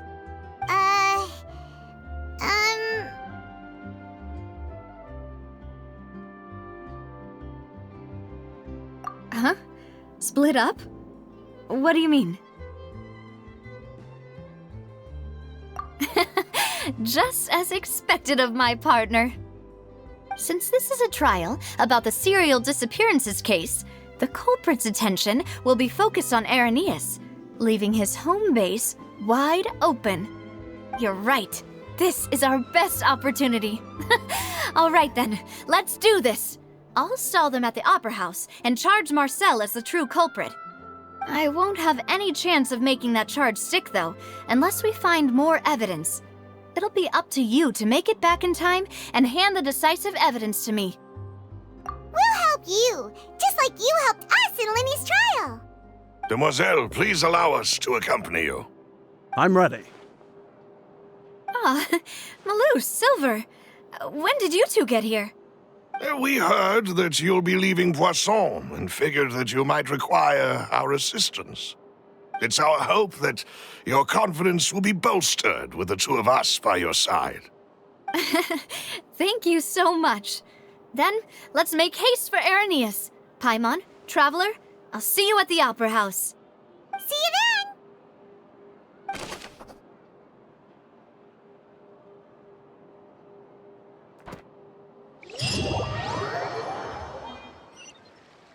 Now that Navia has set out for Irenaeus, we should also get going. The location has already been marked on the map, so let's head over.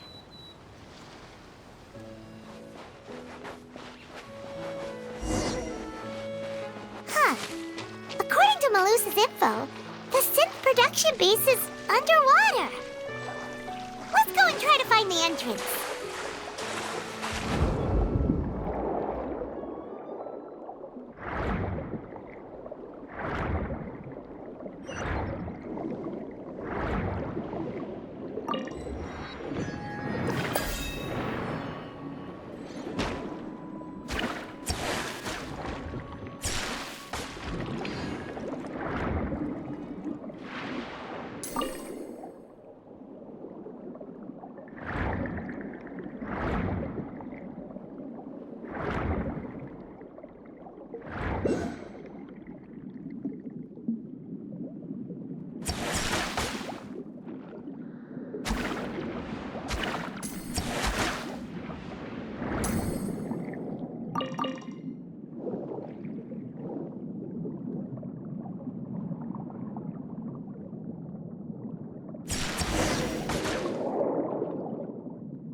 Huh. So this is the entrance that leads to the synth production base. It sure doesn't seem out of the ordinary at all. Ah, you're right. An important place like this is bound to have a ton of protective measures and mechanisms. Navia's probably arguing up a storm right now to stall for us.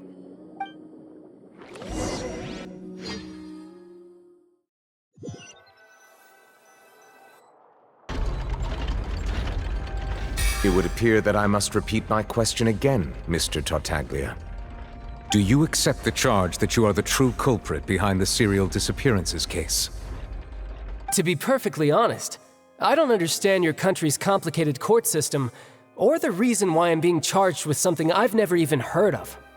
However, I did hear that people who have been charged can choose to participate in a duel to clear their name. Is that right? In which case, as long as I accept the charge, I can have an all-out fight with that champion duelist Clorend, right? I've got to admit, that's one of the most enticing offers I've ever received. When I privately sparred with her last time, she was obviously holding back. Real disappointing. Hey! Don't you understand? You're currently the prime suspect for a major case. This isn't the place for you to be looking for fights. Oh? Sounds like the Hydro Archon wants to lecture me on the ways of the Opera House. Then why don't you duel me too? I'm the kind of student that learns best in the heat of battle. No. That's not what I meant. Alas, it would appear that communication with the defendant is going poorly, and we have made very little progress. In that case, let me explain everything from the very beginning again. The goal of this trial is to determine the culprit behind the serial disappearances case. That case had nothing to do with him! You've got the wrong man! Huh? What's going on? Why is she interjecting again? I told you it couldn't be one of the Fatui Harbingers. Miss Navia, this is the second time you've interrupted the court proceedings. I only tolerated your behavior last time because you were able to provide the court with a key eyewitness. But that was an exception rather than standard court protocol. I can very well charge you with contempt of court for your interjections. Oh, please. Did you ever think I had any respect for this place's pointless theatrics? We can put that discussion aside for now. I'm not here to argue with you. I'm here to charge the true culprit behind the serial disappearances case. And if my charges prove true, then Tartaglia here will be proven innocent by default, correct? Oh, a young lady has charged in and offered to clear my name. How fascinating. Well, I'd gotten half bored to death by all these rules and procedures anyway, so I'll take you up on that offer. So, Your Honor, is there nothing else for me to do now? You may take a seat for now in the audience, but that doesn't mean the suspicions against you have been lifted. Now then, Miss Navia, who is the person you would like to charge instead? That person is...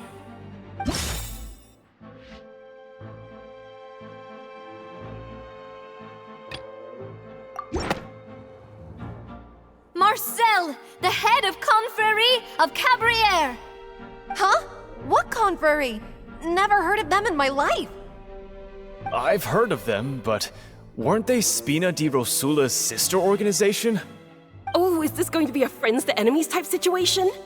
Please let me remind you, Miss Navia, that charging someone is an incredibly serious matter. Committing to the charge also means taking on the legal responsibilities associated with it. And if the charge fails, depending on the circumstances, you may also be charged with the crime of making a false accusation. Knowing this, do you still wish to charge this man? Yes, I do. In that case, I declare the charge to be valid. Miss Navia and attorneys, please take your places on the court. Members of the guards, please contact Mr. Marcel right away so that he may stand trial.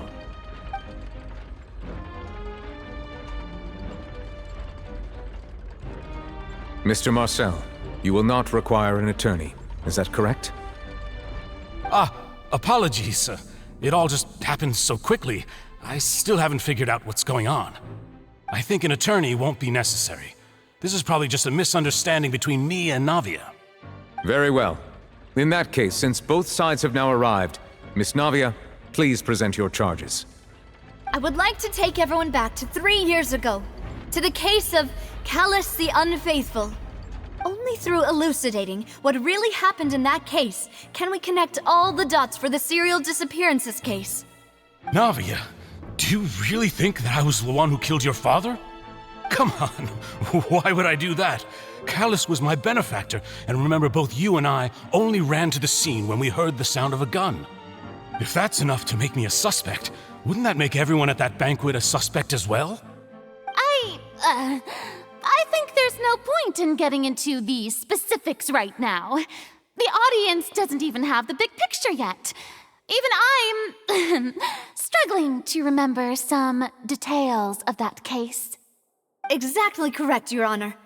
I must refresh everyone's memory about that case before I can explain my charge and reasoning. I see. In which case, I will recount the findings about that case as originally recorded by Maison Gardiennage.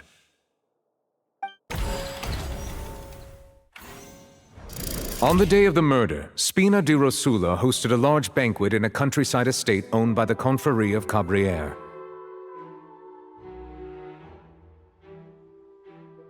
During the banquet, all attending guests heard 2 gunshots from the courtyard. When the guests arrived at the scene, they found the primary suspect, Callus, holding a gun, while his acquaintance, Jacques, lay dead from a gunshot wound. The guards' investigation did not recover any other firearms from the scene. As a result, they concluded that the suspect's first shot must have missed, while the second must have taken Jacques' life. The suspect did not dispute this conclusion, and also declined to defend himself in court. Instead, he chose to prove his innocence through a duel. Callus was defeated by champion duelist Clarande in the ensuing duel, and soon succumbed to the injuries.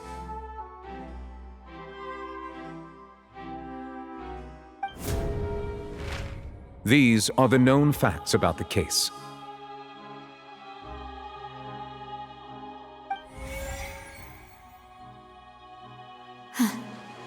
The one with the motive to kill was Jacques, not my father. And even so, Jacques still had no reason to pull the trigger. In truth, the third person shot Jacques first, and was shot in turn by my father when my father seized the gun from him. After that, the true culprit turned the third person into water, erasing all traces of him from the scene. Thank you for the summary, Your Honor. Of course, the guard's conclusion appeared quite sensible to us at the time. However, we should revisit the case now that we've gained new information about the abilities of water from the primordial sea.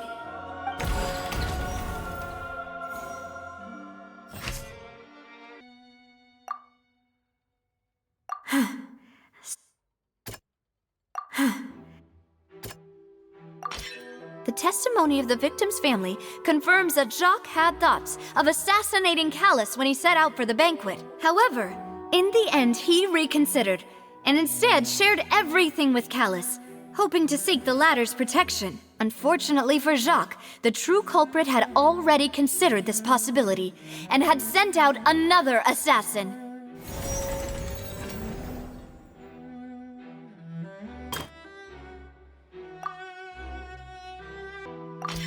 This assassin first shot Jacques, then turned to shoot Callus, only for Callus to wrestle the gun from him and kill him instead.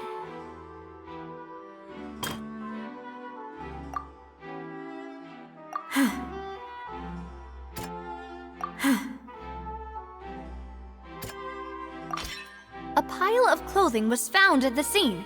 The guards once believed they were used by Jacques as a costume to disguise himself. But now, it is clear that the clothes were proof that there was a third person at the scene, and that they were turned into water after committing the murder. Since it was raining that day, the culprit was confident that they could use the rain to wash away all traces of their dissolved accomplice. Realizing this, the true culprit caused the hired assassin to dissolve into water, leading everyone to believe Callus was responsible for Jacques' murder. This is the true version of events.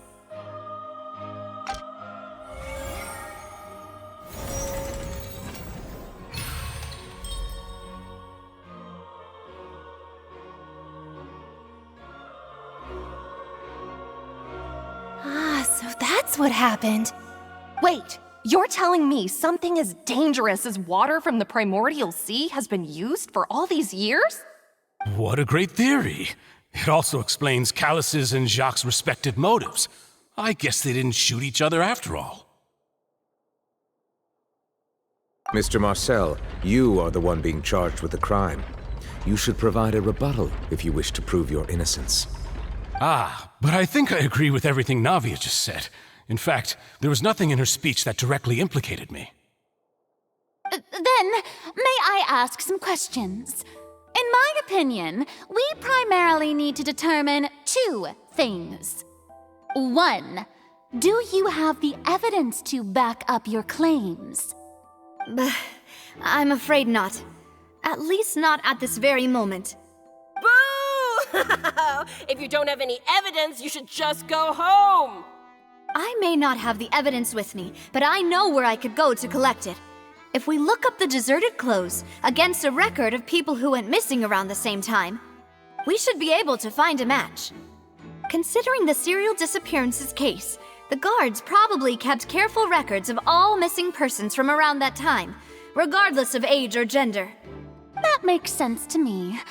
Monsieur Neuvillette, I would consider this to be a reasonable investigative direction. Why do I feel like Farina's acting a little differently today? Maybe she's scared of embarrassing herself again? Alternatively, she's become more diligent after charging an innocent citizen in the last trial. My second question has to do with the ensuing duel. If the truth is indeed as you described, then why didn't Mr. Callis explain himself in court? If he had testified that a person had been dissolved, he could have at least mounted a defense. I've thought about this too, and the answer is actually pretty simple. He felt there were things that were more important to him. The dissolving power of water from the primordial sea is an important secret for the true culprit of the serial disappearances case. My father could have exposed it for all to see, but he chose to take it to the grave. At that time, Spina di Rosula was in dire straits, and his reputation had already been shattered. He had no guarantee that going forward with the truth would allow the culprit to be brought to justice. What was certain, however, was that it would paint a gigantic target on my back. Boss once told me that Demoiselle had already been selected as the next target of the serial disappearances case. What? If the secret had gotten out, the culprit would have fought an all-out war with Espina right there and then. I wouldn't have been the only one in danger. All of us would have stood to lose our lives. Of course, the guards might eventually figure out the truth of the matter and determine that we were in the right. But what good would that do? How can a hollow verdict protect anyone? Had this opera house ever given my father any kind of confidence in its brand of justice, Spina di Rosula would have had no reason to exist. But by staying silent, we retained the ability to deter our opponents and continue the stalemate. I was able to become Spina di Rosula's president, which made me harder to target, as well as giving me more time to grow and learn.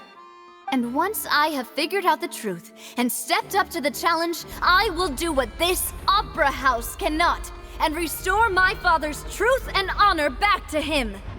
So, you mean to say, your father intended to die in the duelist's ring? That's right. Do you have any proof? Of course. All you need is to ask his opponent, Clarand. I don't need your apology, your guilt, or your support from the shadows. You don't have to do anything for my sake. But since he entrusted his will to you, Clarand, you should tell us the truth about his sacrifice. So, during the duel, did you believe that Callis was intending to die?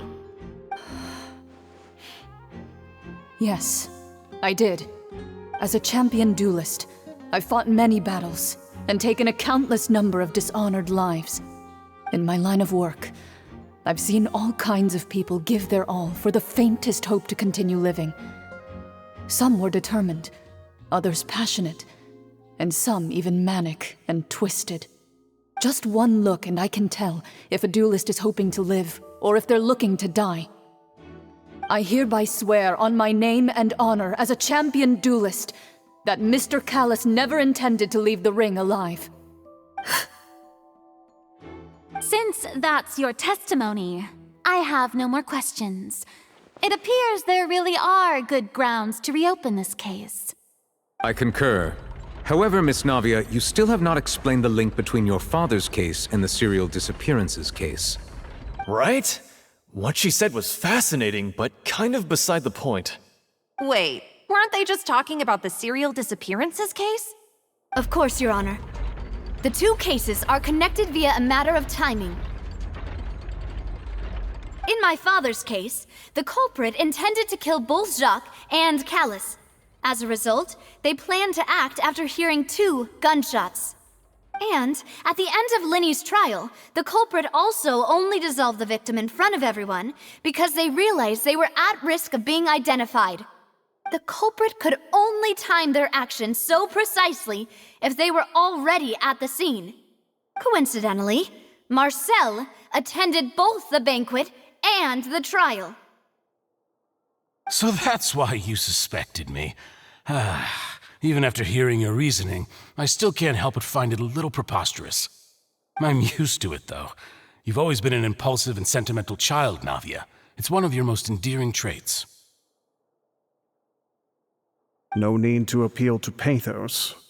I won't try to refute your points one by one, but even if everything you just said was true, can you prove that I was the only person present at both events?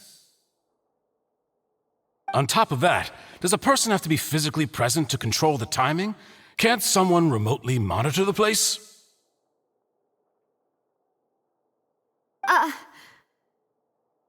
Don't know what she can say to that. I know that even with that, you might still think you can reduce the list of suspects with some further investigations until I'm the only one left on the list. Alas, who won't feel at least a little hurt by an accusation of murder from a girl you see as your own daughter? But if I were to dismiss this completely, you'd also think I'm not being considerate of your feelings. Ah well, let Uncle Marcel teach you another lesson. Do you know what the biggest flaw in your reasoning is? I suppose you're gonna tell me anyways. It's timing again. I'm a businessman by trade. From that standpoint, there's no reason for me to kidnap young women. It's a high-risk action with nothing to gain. In addition, I left my home in Snezhnaya when I was young to come to Poisson and work in some trade. My business only thrived when I received Callus's patronage. But the disappearances began before I ever stepped foot in Fontaine. I do apologize, demoiselle. This was my mistake. No, it's not your fault. I'm sure he had come prepared. Is there anything else you'd like to say? Would you like to check the date of my first business license against the first known case of the serial disappearances?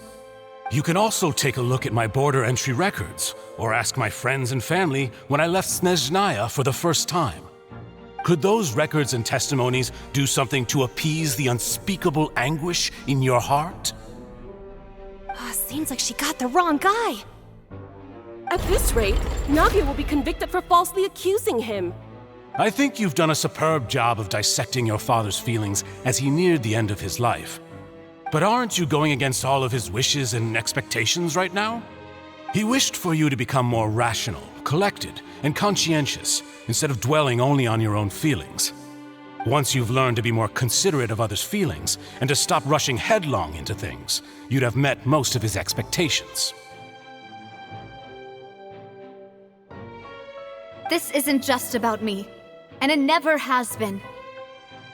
The biggest difference between me and the rest of the victims is that I still have the ability to search for the truth, while that same agency has long been taken from them. The people whose families were destroyed by synth abuse, the people who lost their loved ones to the serial disappearances, and the people who suffered tragic ends due to their sense of justice. Many people's images are flashing before my eyes. I'm sure some are coming to those of you in the audience as well.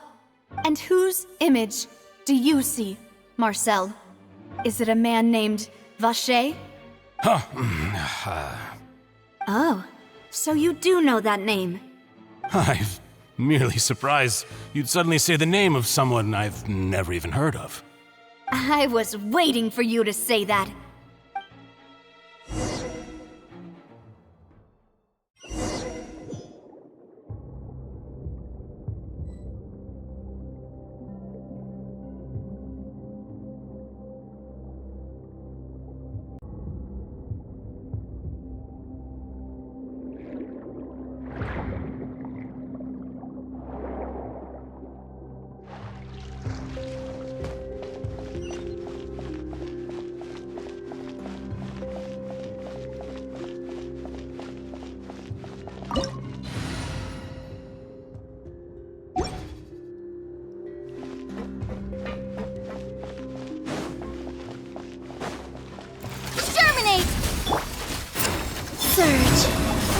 Be free!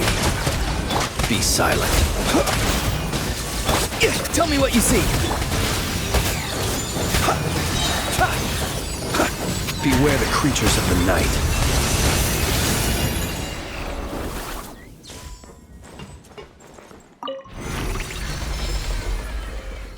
Whoa! The floor is going up! Is it because of this mechanism in the middle? That guy really prepared a lot of stuff for this place.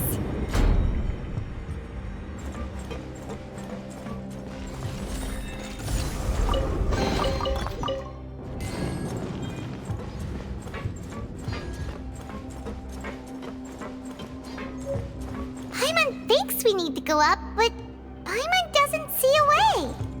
Let's take a look around. Maybe we'll find a hidden mechanism that'll show us the way up.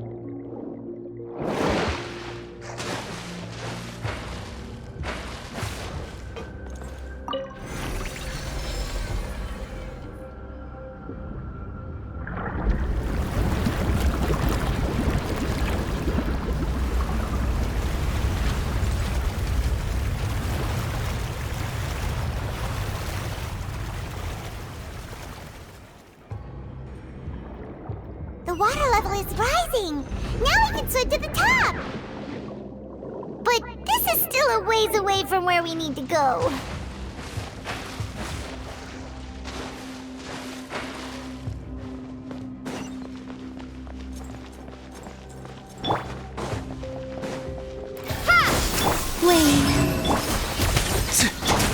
Observe. Be silent. Do you fear the dark?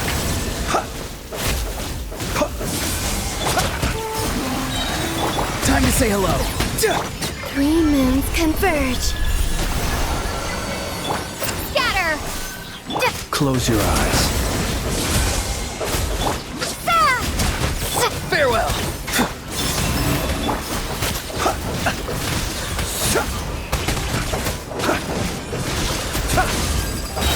The night cometh. Be silent.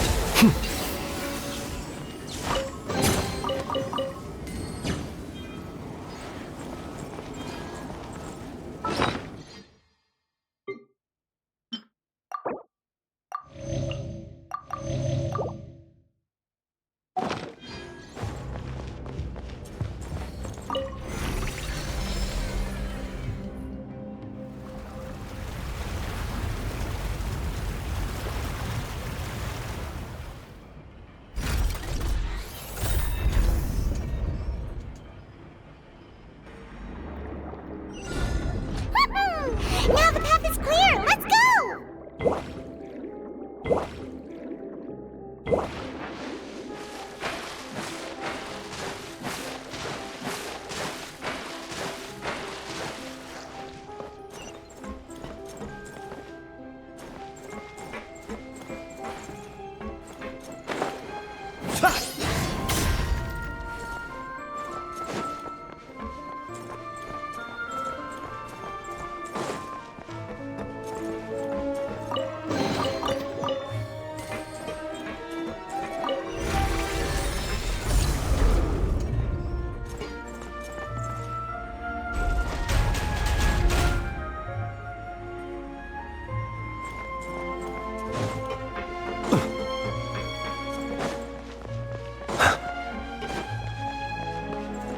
Close your eyes. Tell me what you see.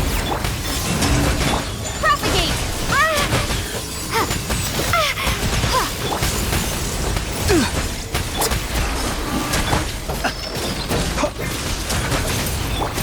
Scatter!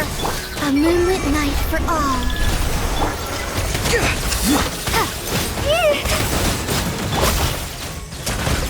Observe. Spring Go! You're free now! The long sleep beckons.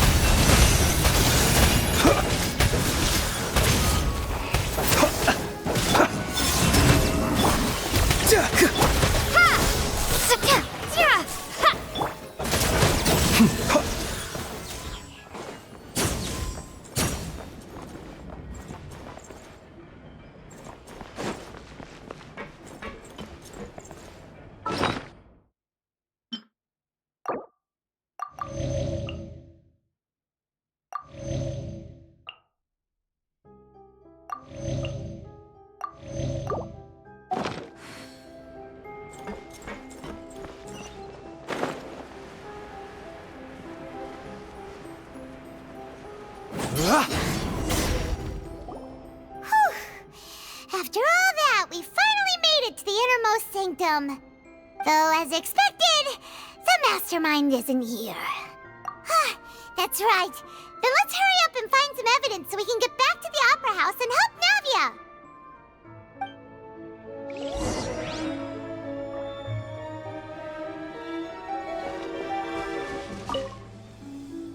What's all this? Pink accessories, a hair tie, a necklace, even a makeup box. Oh, Paimon sees it too, but why are all these cute things labeled with different girls' names? Huh? You mean the girls from the serial disappearances? They were brought here? And then they were turned into water. And all the boxes of things, these names. That means... Oh, this is terrible!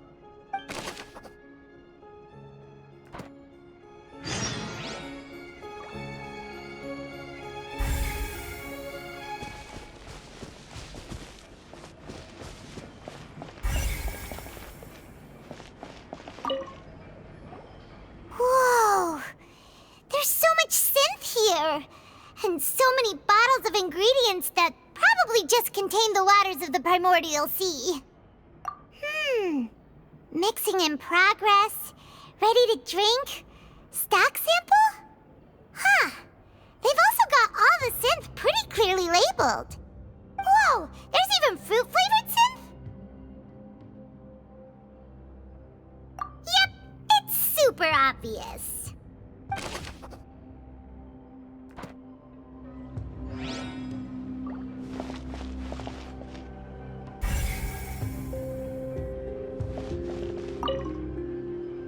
What's this over here? Looks like some kind of place for research. Experiment number 16 aims to verify Jacob Ingold's research conclusions on the primordial sea and use his theory as a foundation to achieve a breakthrough. The experiment was a failure. No individual managed to resurface from the water from the primordial sea. Female specimens 22, 23, and 24 were dissolved.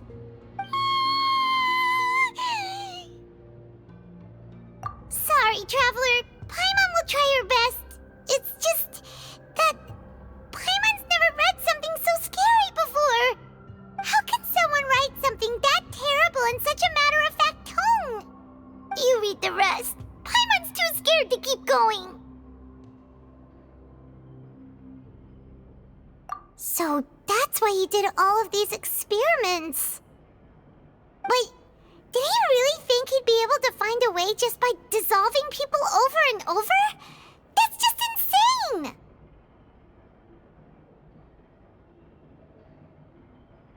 Huh? Isn't that the name you heard by the fountain? Paimon thought he was an eyewitness in the serial disappearances case.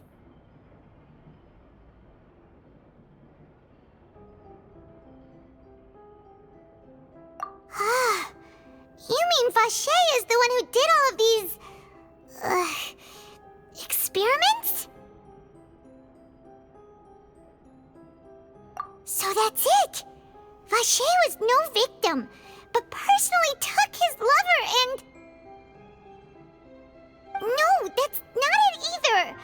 If that's the case, why would he want people to resurface from the water?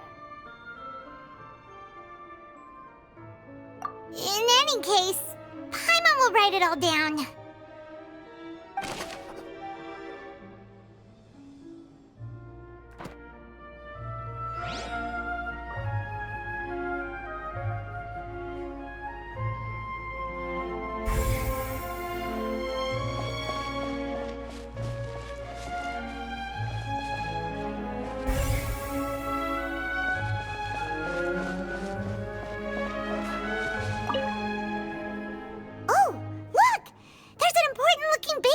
Here, and it's full of water!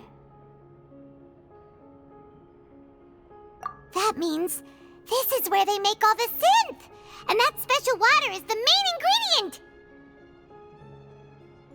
If you dilute it with normal water, you'll get synth, but the pure stuff can dissolve a human! Paimon will take notes on this incriminating evidence.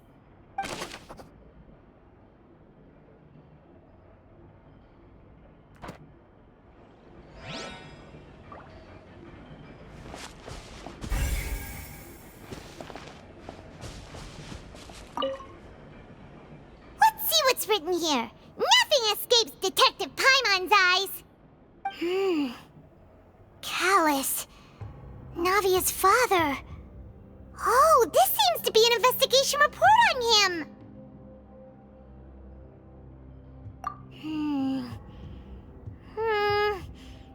Yep, it's about finding someone to assassinate Jacques and Callus because of a lack of confidence that Jacques himself would go through with it. This should prove the existence of the third person, right?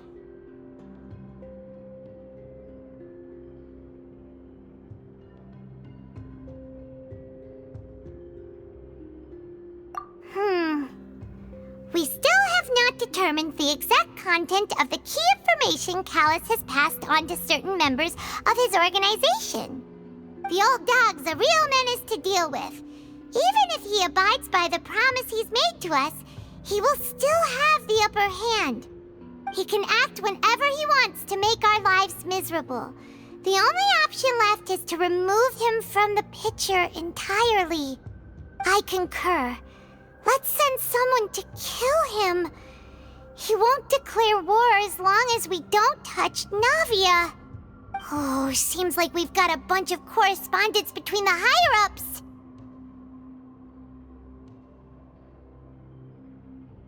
They're all just so evil.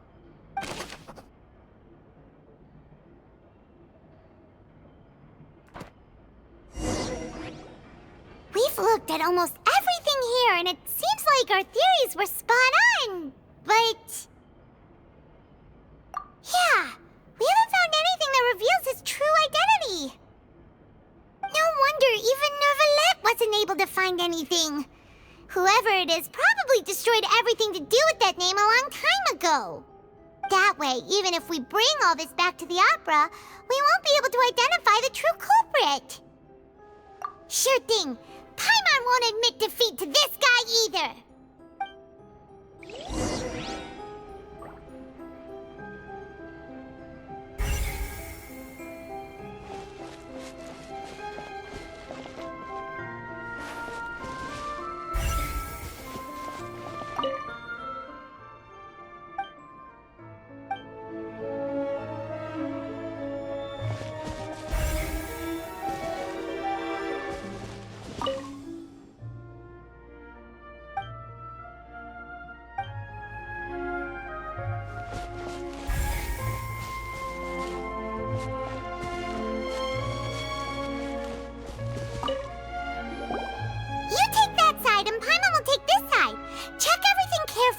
We'll find something for sure.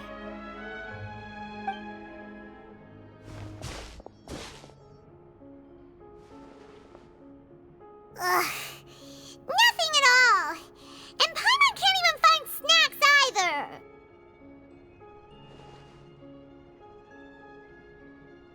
Whoa, really? Let Paimon see.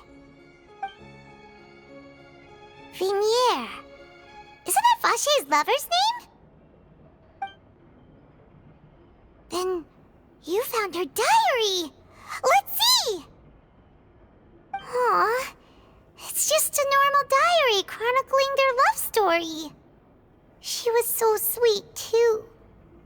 Oh, Paimon feels even worse for her now.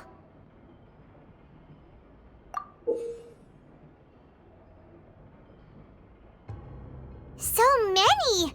A whole page's worth! But they're all crossed out. Was she unhappy with all of them? The final name she decided on was...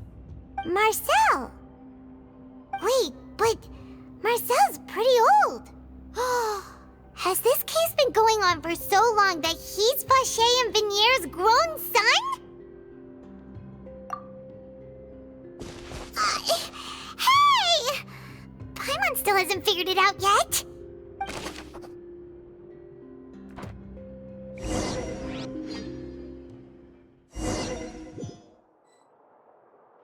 And whose image do you see, Marcel? Is it a man named Vacher?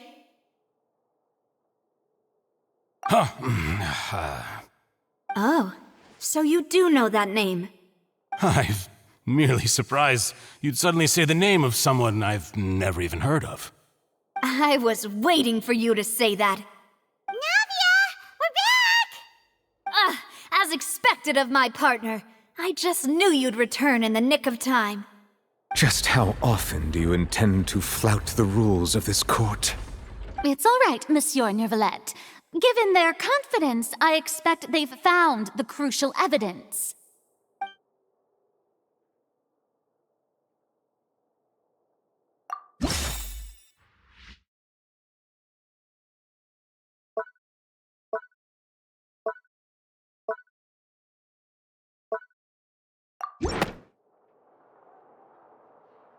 But the truth of it, Marcel, is that you've always been Vacher. Huh? We've investigated your lair and we already know everything! After your lover, Vinier, was dissolved, you kept abducting young women to experiment on the hopes of bringing her back to you! You even created Marcel as a new identity and destroyed all records of your past as Vacher! So that's it. Even the villains in opera performances rarely go that far. And with that, Marcel's motive has now been established. This information regarding your past also dismantles your prior timing defense. Well, Marcel, do you know where you went wrong? You fixated your gaze on the lover that passed away, instead of paying attention to the living people around you. So, you never noticed how we changed, or how we grew as individuals. You also never understood Boss's real expectations for his daughter. Or our determination to see things through. Your determination. Mr. Marcel, please speak up now if you would like to defend yourself. Otherwise, the trial will move on to the next stage. Do you really think I wanted to do any of this? Pay attention to you? What for? Have you ever paid attention to me? Ever empathized with my pain? Ever known how it feels to watch the love of your life dissolve right in front of your eyes? No one helped me. No one even believed me. All those decades ago, even the officers from the Maison Gardiennage were laughing at me. They said there's no way a human being can turn into water. So I must have gone mad from grief. Vinier's death was brushed away by all of you as if it didn't matter at all. Well, now you know, don't you? Ha! Well, it's too late now. All those who were dissolved are gone forever. You only have yourselves to blame. You set up this ornate opera house in pursuit of your so-called justice. Your beloved drama, while turning a blind eye to the suffering of the people. Vinier is dead. We promised each other that we would always be together. Wherever she goes, I will follow. But I'm not from this blasted place, so I can't be dissolved, no matter what I do. Hey, is that water from the primordial sea that he's drinking? I can't dissolve! Can't dissolve! Can't dissolve! Do you all see? I can't go, I can't follow. So if I can't go where she is, what choice do I have but to try to bring her back? I did all of that, and in the end, that accursed Callus still got the better of me. I spent my entire life living on pins and needles, only to get stabbed by his idiot daughter at the very end. The suspect is exhibiting signs of mental distress. Guards, please restrain him. Don't touch me! Don't anybody come near me! I still need to save Vignier. I promise. We made a promise. Vignier! Please, Vignier, don't think badly of me. All I want to do is fulfill our promise. At this point, the verdict of this trial is clear. With Mr. Marcel's conviction, the charges against Mr. Tartaglia no longer have any basis. Fine by me. I was in a bad mood, but after a show like that, I'm actually feeling pretty good. Traveler, please submit all the evidence you have collected to the guards, so that I might review and summarize the truth behind the serial disappearances case. The man now known as Marcel was originally named Vacher and worked as an adventurer with his partner and lover Vignier. During an underwater expedition, Vignier accidentally came into contact with water from the primordial sea and was dissolved in front of Vacher as a result. Vacher learned of the primordial water's existence through the work of others and began to kidnap young women for research, with the goal of discovering a method to restore Vignier back to life. To cover his tracks, he invented the new alias of Marcel and began to operate a business in Poisson. During the course of his research, Vacher discovered that a diluted concoction of water from the primordial sea can induce feelings of euphoria, and began to manufacture and market synth. However, as he accumulated wealth to fund his continued research and expanded the scope, he came into conflict with Spina di Rosula. After exchanging blows with Spina di Rosula for many years, Vacher decided to assassinate their president Callus at a banquet. Although the assassination did not go as Vacher expected, he was able to turn Callus into the murder suspect by dissolving the assassin he sent to the scene. And just recently, Vacher attempted to frame Linny as the culprit of the serial disappearances case, using a similar method. However, his attempt to frame Linny failed, and the power of water from the primordial sea became public knowledge. This case also exposed enough of Vacher's machinations that he was eventually successfully charged in court. Thus concludes the enigmatic history of the serial disappearances case, with the truth revealed to all.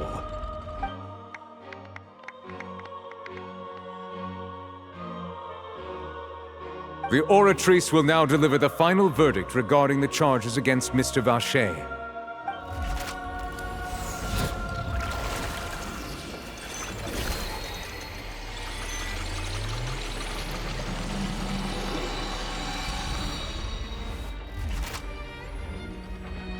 According to the judgment of the Oratrice Mécanique d'Analyse Cardinale, Mr. Vacher is guilty.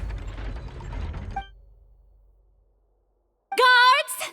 Take Vacher away. Good.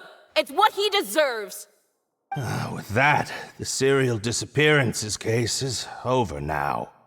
We really just witnessed history. Who would have thought the true culprit would be such a polite and well-spoken guy? Yippee! We helped Navia bring the bad guy to justice!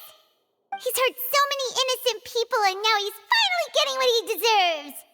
Huh? Are you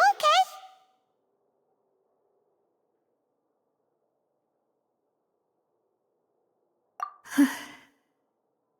Demoiselle, you were absolutely brilliant. The day our late boss had always hoped for has finally come. You can rest easy now, knowing justice has been served. Yeah. It's finally over. It's all thanks to you guys. And my partner. See, Papa? Spina di Rosula's still doing well with me at the helm. Well now, hasn't this been a most delicious piece of drama? The villain has been caught, justice has been served, past wrongs have been righted, and it's a big ol' happy ending. Since it's been such a great show, I'll just let the false accusations against me slide. Either way, I've still got some business to attend to, so if you'll excuse me... Please wait just one moment, Mr. Tartaglia. What now? None of this has anything to do with me. According to court protocol, since this trial was initiated due to a charge against you, a verdict must also be made regarding the initial charge before the trial can conclude. Oh, come on. Is this really necessary? Haven't you already caught the real criminal? Isn't it time for side characters like me to exit stage left? Please respect the laws of Fontaine. This has always been the rule. All right, but this sure is a lot of hassle. All I need to do is stand over there, right? Let's just get this over with. Through evidence presented in the public trial that was just held, it has been established that Mr. Tartaglia has no direct connection to the serial disappearances case. The guilty party has been identified, and thus it is logical to suppose Mr. Tartaglia is innocent of the charges. We now turn to the Oratrice Mécanique d'Analyse Cardinale to render the final verdict on the charges.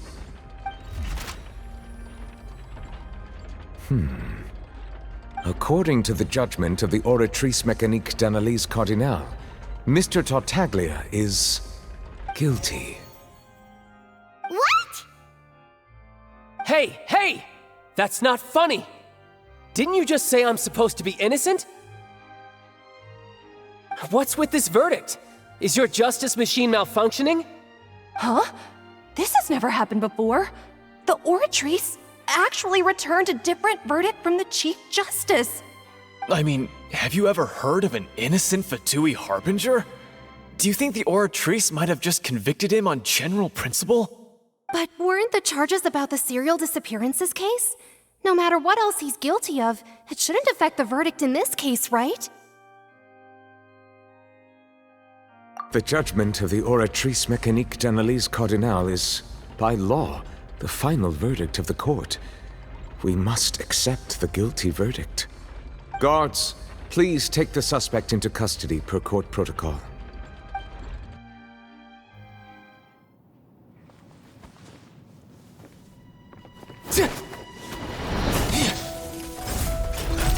So this is how justice is done in Fontaine. What a joke. You've got your rules. Well, I've got mine too!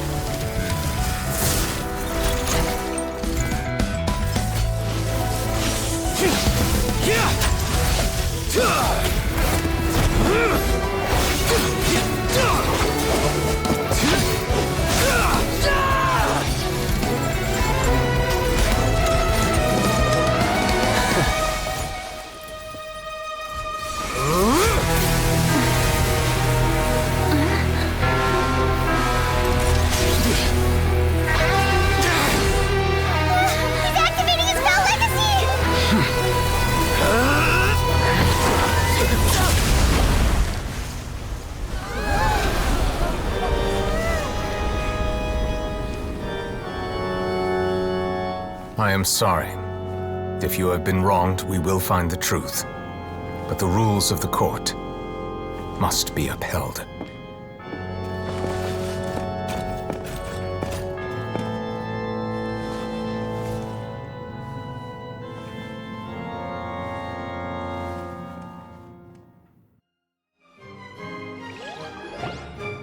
Hey, Monsieur Nouvelette, what's going on? Shouldn't they have been cleared already? Apologies. This is also the first time I've encountered such a situation. However, according to the rules established at the conception of Fontaine's court system, the Oratrice's judgment is the final verdict of the court. All I do is follow court procedure. As for why the Oratrice arrived at the conclusion it did, you should probably ask someone more knowledgeable than me. Why are you looking at me? I had nothing to do with it! I don't know what happened there either! Hey, stop staring at me! What does Lady Farina mean by that?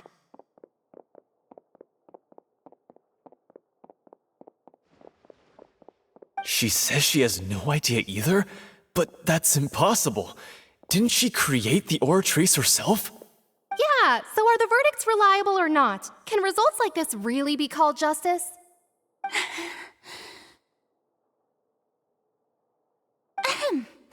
My dearest citizens, did you really think we'd allow an incorrect verdict to be handed out in this court? Did you really believe that the judgment could be mistaken or be the result of some sort of random mishap? Don't tell me you thought even I had been blindsided by the Oratrice's result. But the way she looked just now, it was pretty obvious she had no idea what was going on. However, given the state of things, I shall give you an explanation. Everything that just took place, including my supposed shock and bafflement, was a part of an elaborate performance, with every action meant to stir up drama and excitement. And, of course, for every performance, there is a script. Everything has unfolded exactly as I expected from the very beginning. As the embodiment of the very concept of justice, the Oratrice shall never render an arbitrary judgment! If you thought Child had nothing to do with the serial disappearances case, it is only because you've been blinded by the superficial appearance of innocence. Everything he's done, not to mention the danger he poses, are beyond ordinary comprehension and completely unforgivable! All shall be revealed in time. You will come to understand my noble intentions, as well as the absolute correctness of the Oratrice's verdict.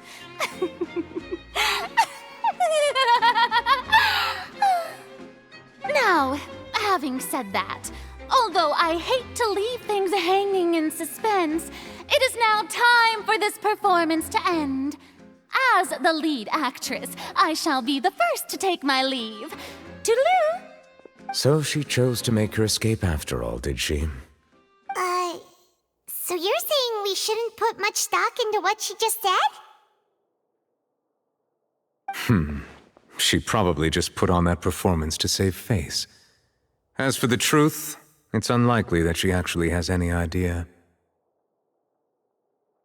However, please be assured that I will continue to investigate this case in a personal capacity.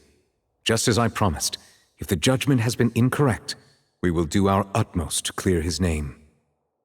All right. Even though we feel pretty badly for him, we'll take your word for it for now. After all, he's done plenty of bad stuff, so he should have known he'd go to prison someday, right?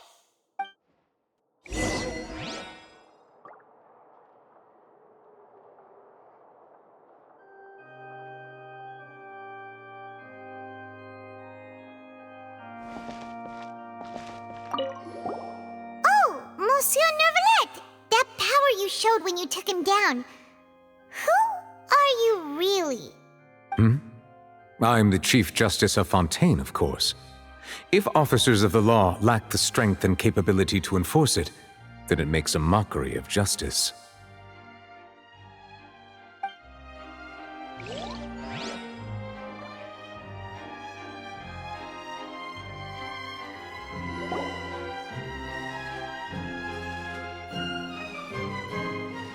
Hey, what are you doing? Quick, stop him! Traveler! Hey! Traveler! Marcel! What are you doing over here? Stop resisting arrest! Cease, or we'll add another charge to the list. No, wait! I just want to ask the Traveler something. I'm not looking to run away. Please, just let me ask this one small thing. Go on. Thank you. I was being led away when I finally realized something. Where did you first hear the name Vacher? I erased all records of that name. So, unless... Are you still trying to prove your innocence? Give it up. You've already been convicted.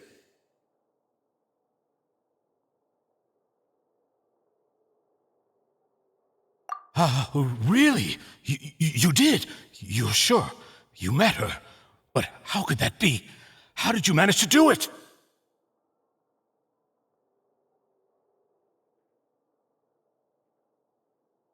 The Fountain of Lucine?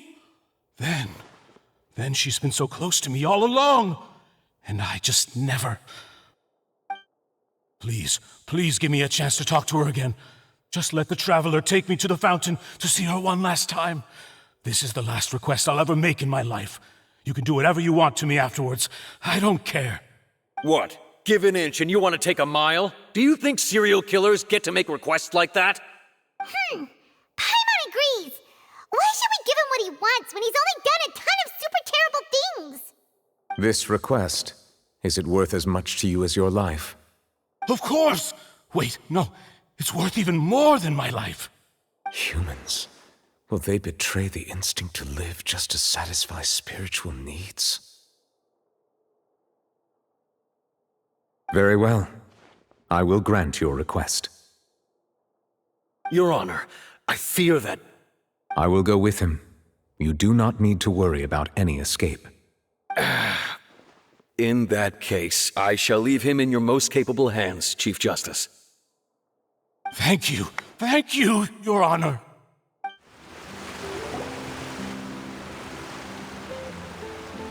Is this the place? You said she's here, but what do I need to do to see her?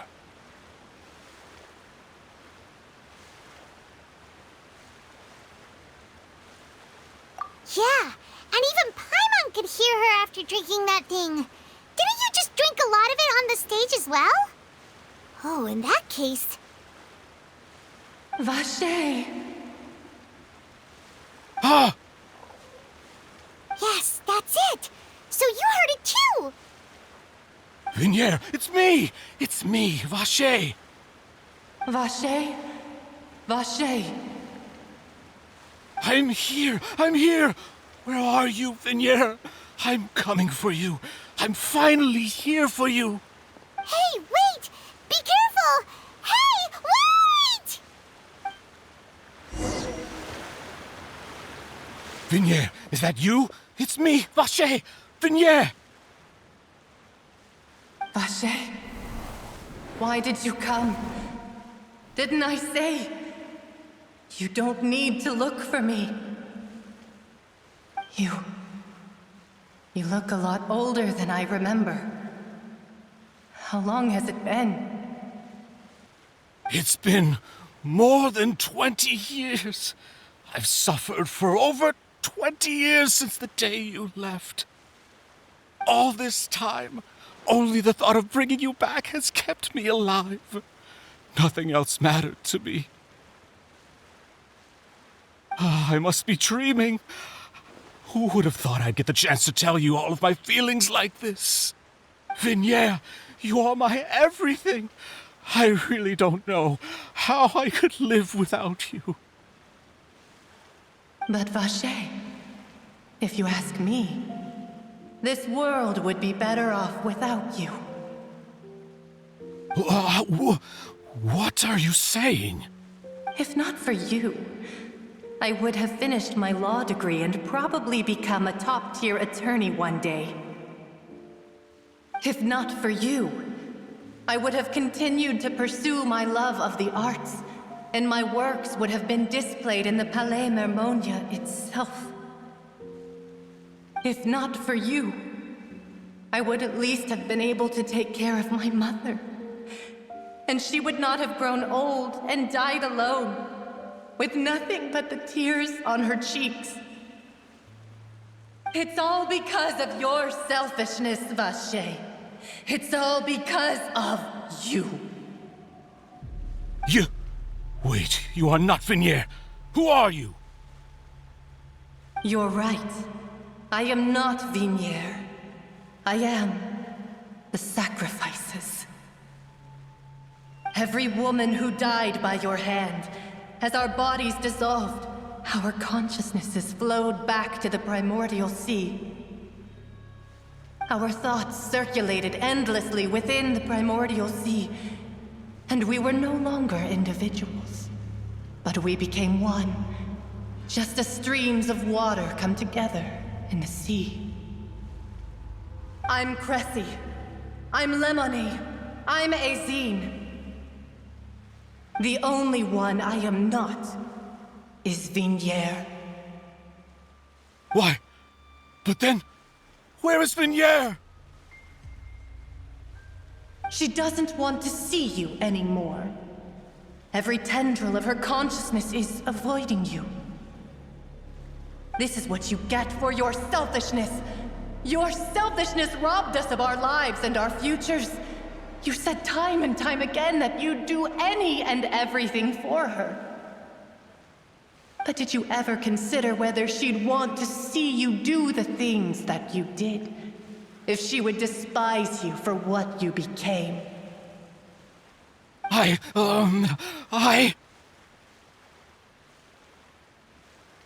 You are a liar, a heartless murderer, and a cowardly narcissist. The only thing you are not is Vignier's beloved. From the moment your first victim died and her consciousness merged with Vignier's, she has had nothing but pure hatred for you.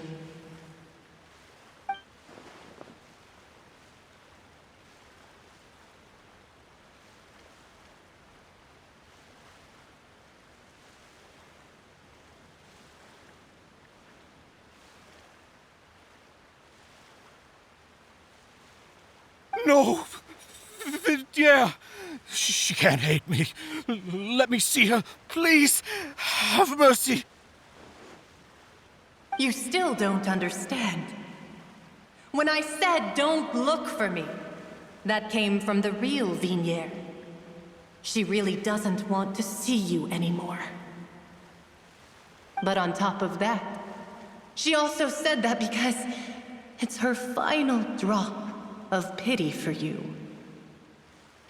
She said that because she knew that if you did come here, we will show no mercy to you. Vache. Vache? Vache? Vache. Vache. Vache. Vache. Drown.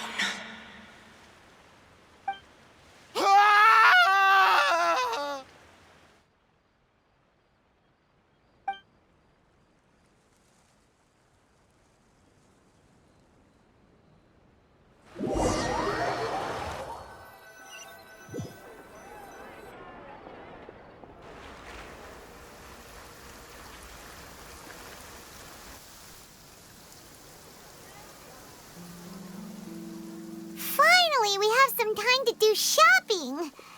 Gosh, it's really been a long time since we've been able to relax.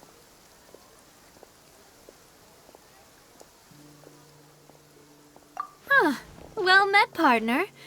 I knew something great was going to happen when I woke up in such a good mood today. Even this weather can't put a damper on the demoiselle's mood. It's a pleasure to see you both again. Oh, hey, Navia! It's been a few days. Paimon's already started to miss you. Oh, now that I believe. I'm easy to work with and always bring home the bacon. Who wouldn't treasure having a partner like me? Sounds like you're really enjoying life these days, Navia. What have you been busy with since the trial? It's just been one thing after the other. I've been making non-stop trips between Poisson and the courts in Seine. Everyone from Spina di Rosula organized a memorial for my father.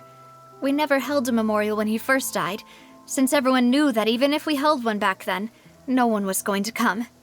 This time, though, everyone in Poisson, and even many people from the court, all attended. So his name's definitely been cleared now. That's what we like to hear. It's been the dearest wish of Demoiselle all along. That blasted stubborn fool. I was right to put my faith in him. I'm so glad I didn't give up on the case all those years ago.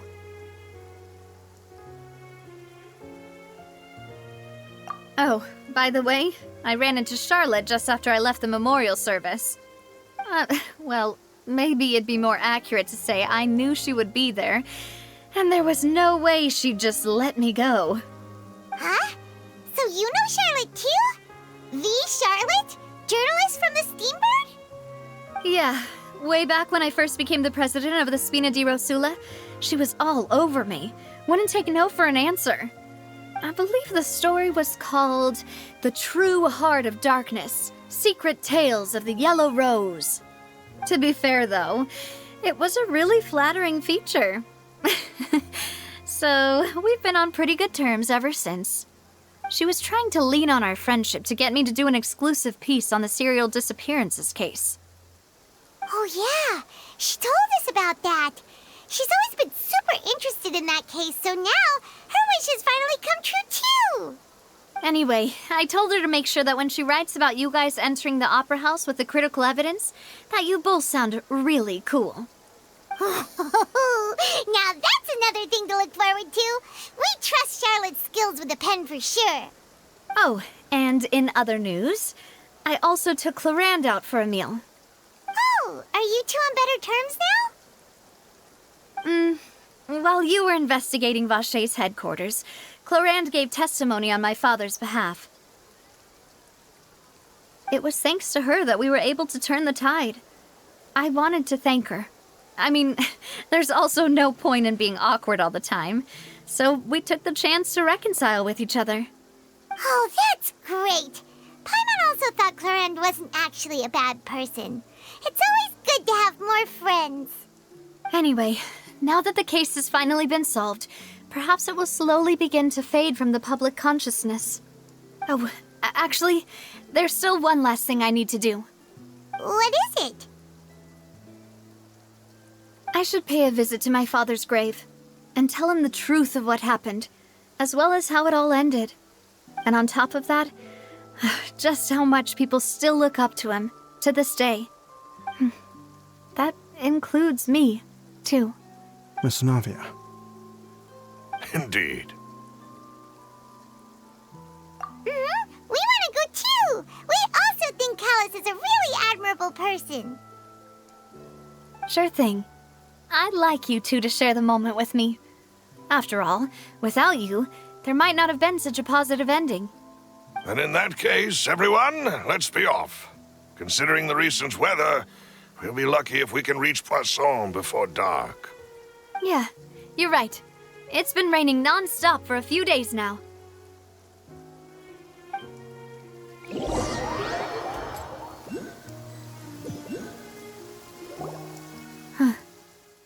This is where my father's grave is. To be perfectly honest, even I haven't been back here for a long time. Huh? There's someone there already.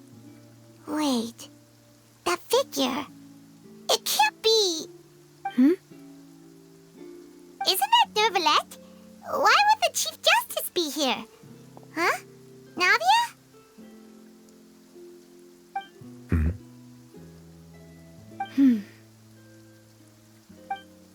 My apologies. I should have asked before coming to pay my respects. Don't say that. Sorry about that. Oh, I was trying to say there's no need for you to apologize. I wanted to show my father how much I've grown, but still, I doubt I've grown to the point that even the Chief Justice would feel compelled to apologize to me over and over. In that case, I will stop apologizing for now. You really could use some pointers on understanding human emotions, Monsieur Neuvillette. In any case, why did you come to Poisson? Well, ever since that day, I've been turning a question over and over in my head. Just what is justice anyway? There was once a time when I didn't want to believe that there could be anything more important to humans than life itself. Oh, rather than that, it's probably more truthful to say I didn't believe humans were capable of resisting the most basic instinct of living things, that they could rebel against their own nature, or consider certain things to be more important than their own lives. Which is also why I didn't stop your father from beginning that fateful duel. I believed that a truly innocent man would never throw away his life like that. That there was nothing, should have been nothing more important than one's own continued survival. But Mr. Callus proved me utterly and decisively wrong. If not for his sacrifice, the serial disappearances case would have remained unsolved to this day. Mr. Callus made the choice he did for his daughter, for his associates, and for many people completely unrelated to him. And in the end, from a certain perspective, one could say that he did it all for the sake of justice. A justice that's higher than life itself. So, you asked me why I came here. I just wanted to say my apologies to Mr. Callus in person. I should have noticed all of this much sooner. This regret has filled me with a sadness that has haunted me for days. That high and mighty chair in the opera Epiclese indeed insulates one from many important things. Spina di Rosula, thank you so much for your hard work and perseverance. I'm sorry for being mad at you before. So, you're actually one of those types that's cold on the outside, but pretty thoughtful on the inside, huh? That reminds me of Silver, one of my guys. Sorry about that. Self-expression is not one of my strong suits. Didn't I just say you don't need to apologize? Ah, so Navia and Neuvillette seem to have made their peace as well. Let's not disturb them for now. We can wait till after they're done.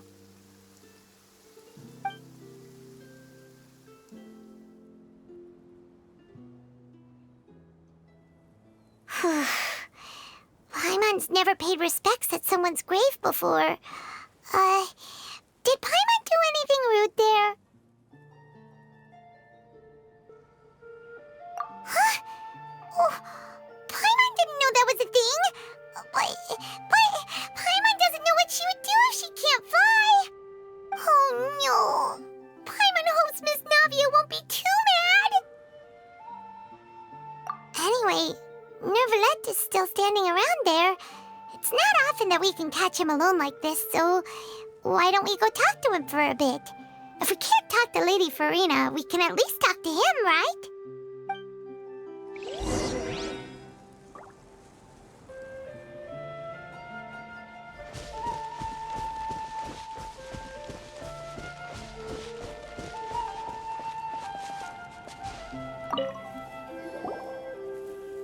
Oh, it's you two.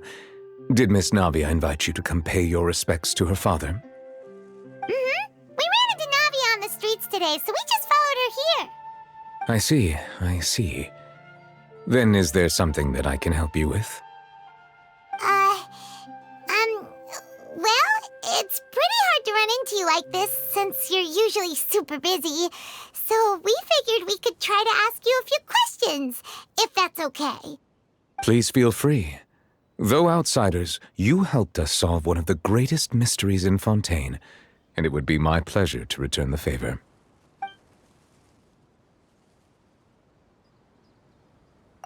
So, at court, the bad guys referred to that special water as water from the primordial sea, but what is it really?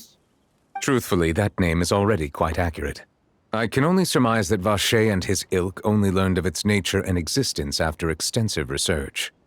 There used to be a special sea on the surface of this planet. The nature of its seawater was rather different from that of the sea we know today. Most of Tevat's life forms were first born in that special sea. You could say it nurtured much of the life on this planet. Huh. So it really was where everything began. It makes sense to call it primordial then. But today, the primordial sea no longer exists on the planet's surface. What Vacher discovered must have been some kind of special case, or a remnant from a truly ancient age. Huh. So that's how it is.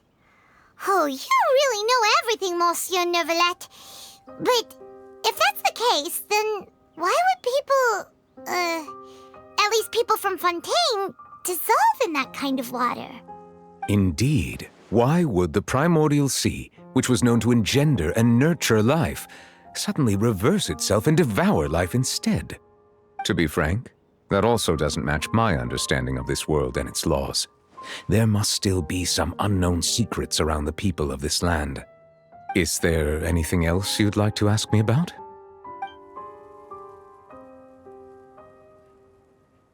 That the sea levels will rise and everyone will be dissolved in water, leaving Farina crying alone on her throne, but the sins of the people will be finally washed away for good.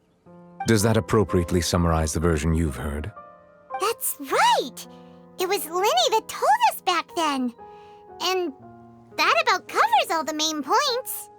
Yes, up to the present, I think we reached a point where we have no choice but to confront this prophecy directly. Rumors have it that this prophecy is rooted in the last words the former Hydro Archon left to the world before she passed away. A prophecy? Of the former Hydro Archon? Wow. This is the first time that we've ever heard of it. 2 parts of the prophecy have already proven correct. The rising sea levels and the ability of the people of Fontaine to be dissolved. We should be more vigilant and stay on the watch for further signs. Speaking of the prophecy, Farina has also always taken it quite seriously. Indeed, she has been collecting information and intelligence from across Tevat for this purpose. If the rumors were true, then perhaps this prophecy is the conundrum left to Farina by her predecessor. But with Farina being the way she is, can we really trust her to solve it? Is there anything else you'd like to ask me about?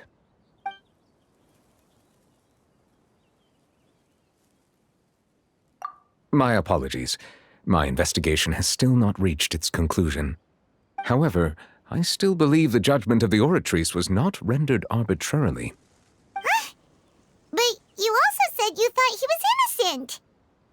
For many years, I have been quite aware that the Oratrice does not simply mechanically repeat the verdict that I give on each case. As a divinely created mechanism, the people's unified faith in the concept of justice is integrated into it. Not only can it produce the incredible power of indemnitium, but it likely also possesses other traits, such as self-awareness. Which is all to say, I have been prepared for a situation like this for a long time. So when Linny told us that he heard a human voice from the room where the Oratrice's core is stored... I was not aware such a thing had occurred. Perhaps that could serve to prove my conjecture. I will add that to the list of items to investigate. In any case, I am inclined to believe that the Oratrice does have a methodology all its own. We just do not have enough information. Based on Farina's reaction, I doubt even she had any idea what was going on. She managed to bluff her way through it, though, with her time-tested twin tricks of bravado and drama. While we do intend to get to the bottom of this, for now, we regret to say that the Fatui Harbinger will just have to bide his time in the fortress of Meripede. If we did incorrectly convict him of crimes he did not commit, we will most certainly compensate him to the fullest extent allowed by the law. If you ask Paimon, the only compensation he'll want is a no-holds-barred fight with you. Is there anything else you'd like to ask me about? Your sibling, another blonde-haired traveler. I'm sorry, but I've never seen anyone who matches that description. If he ever stepped foot in Fontaine, I'm sure he followed our laws to the letter and had no reason to appear on the stage of the opera Epicles. Is there anything else you'd like to ask me about?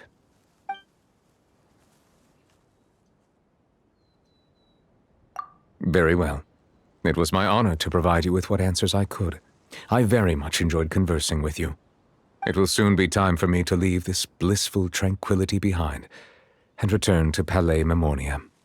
You really are super busy, Monsieur Neuvillette. Paimon thought you only came here to pay your respects today because you had the day off. Crime and villainy do not have the day off, and so justice must work around the clock as well. This is merely the nature of a justice's work. All right. You've got a point. Huh? Paimon just noticed that the rain has stopped.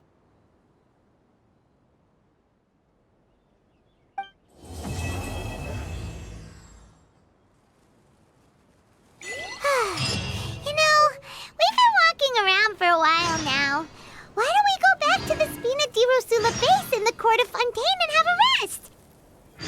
Navia said something about having a place ready for us there, didn't she? Come on, let's go! Water comes in many flavors to the discerning palate.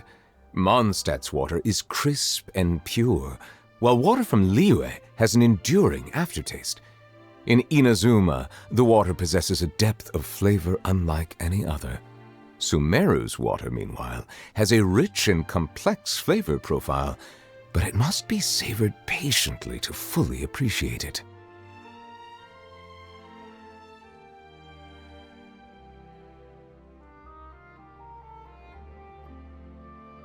I see the value in my own work, but I also see the meaning in all the endeavors of the people of Fontaine.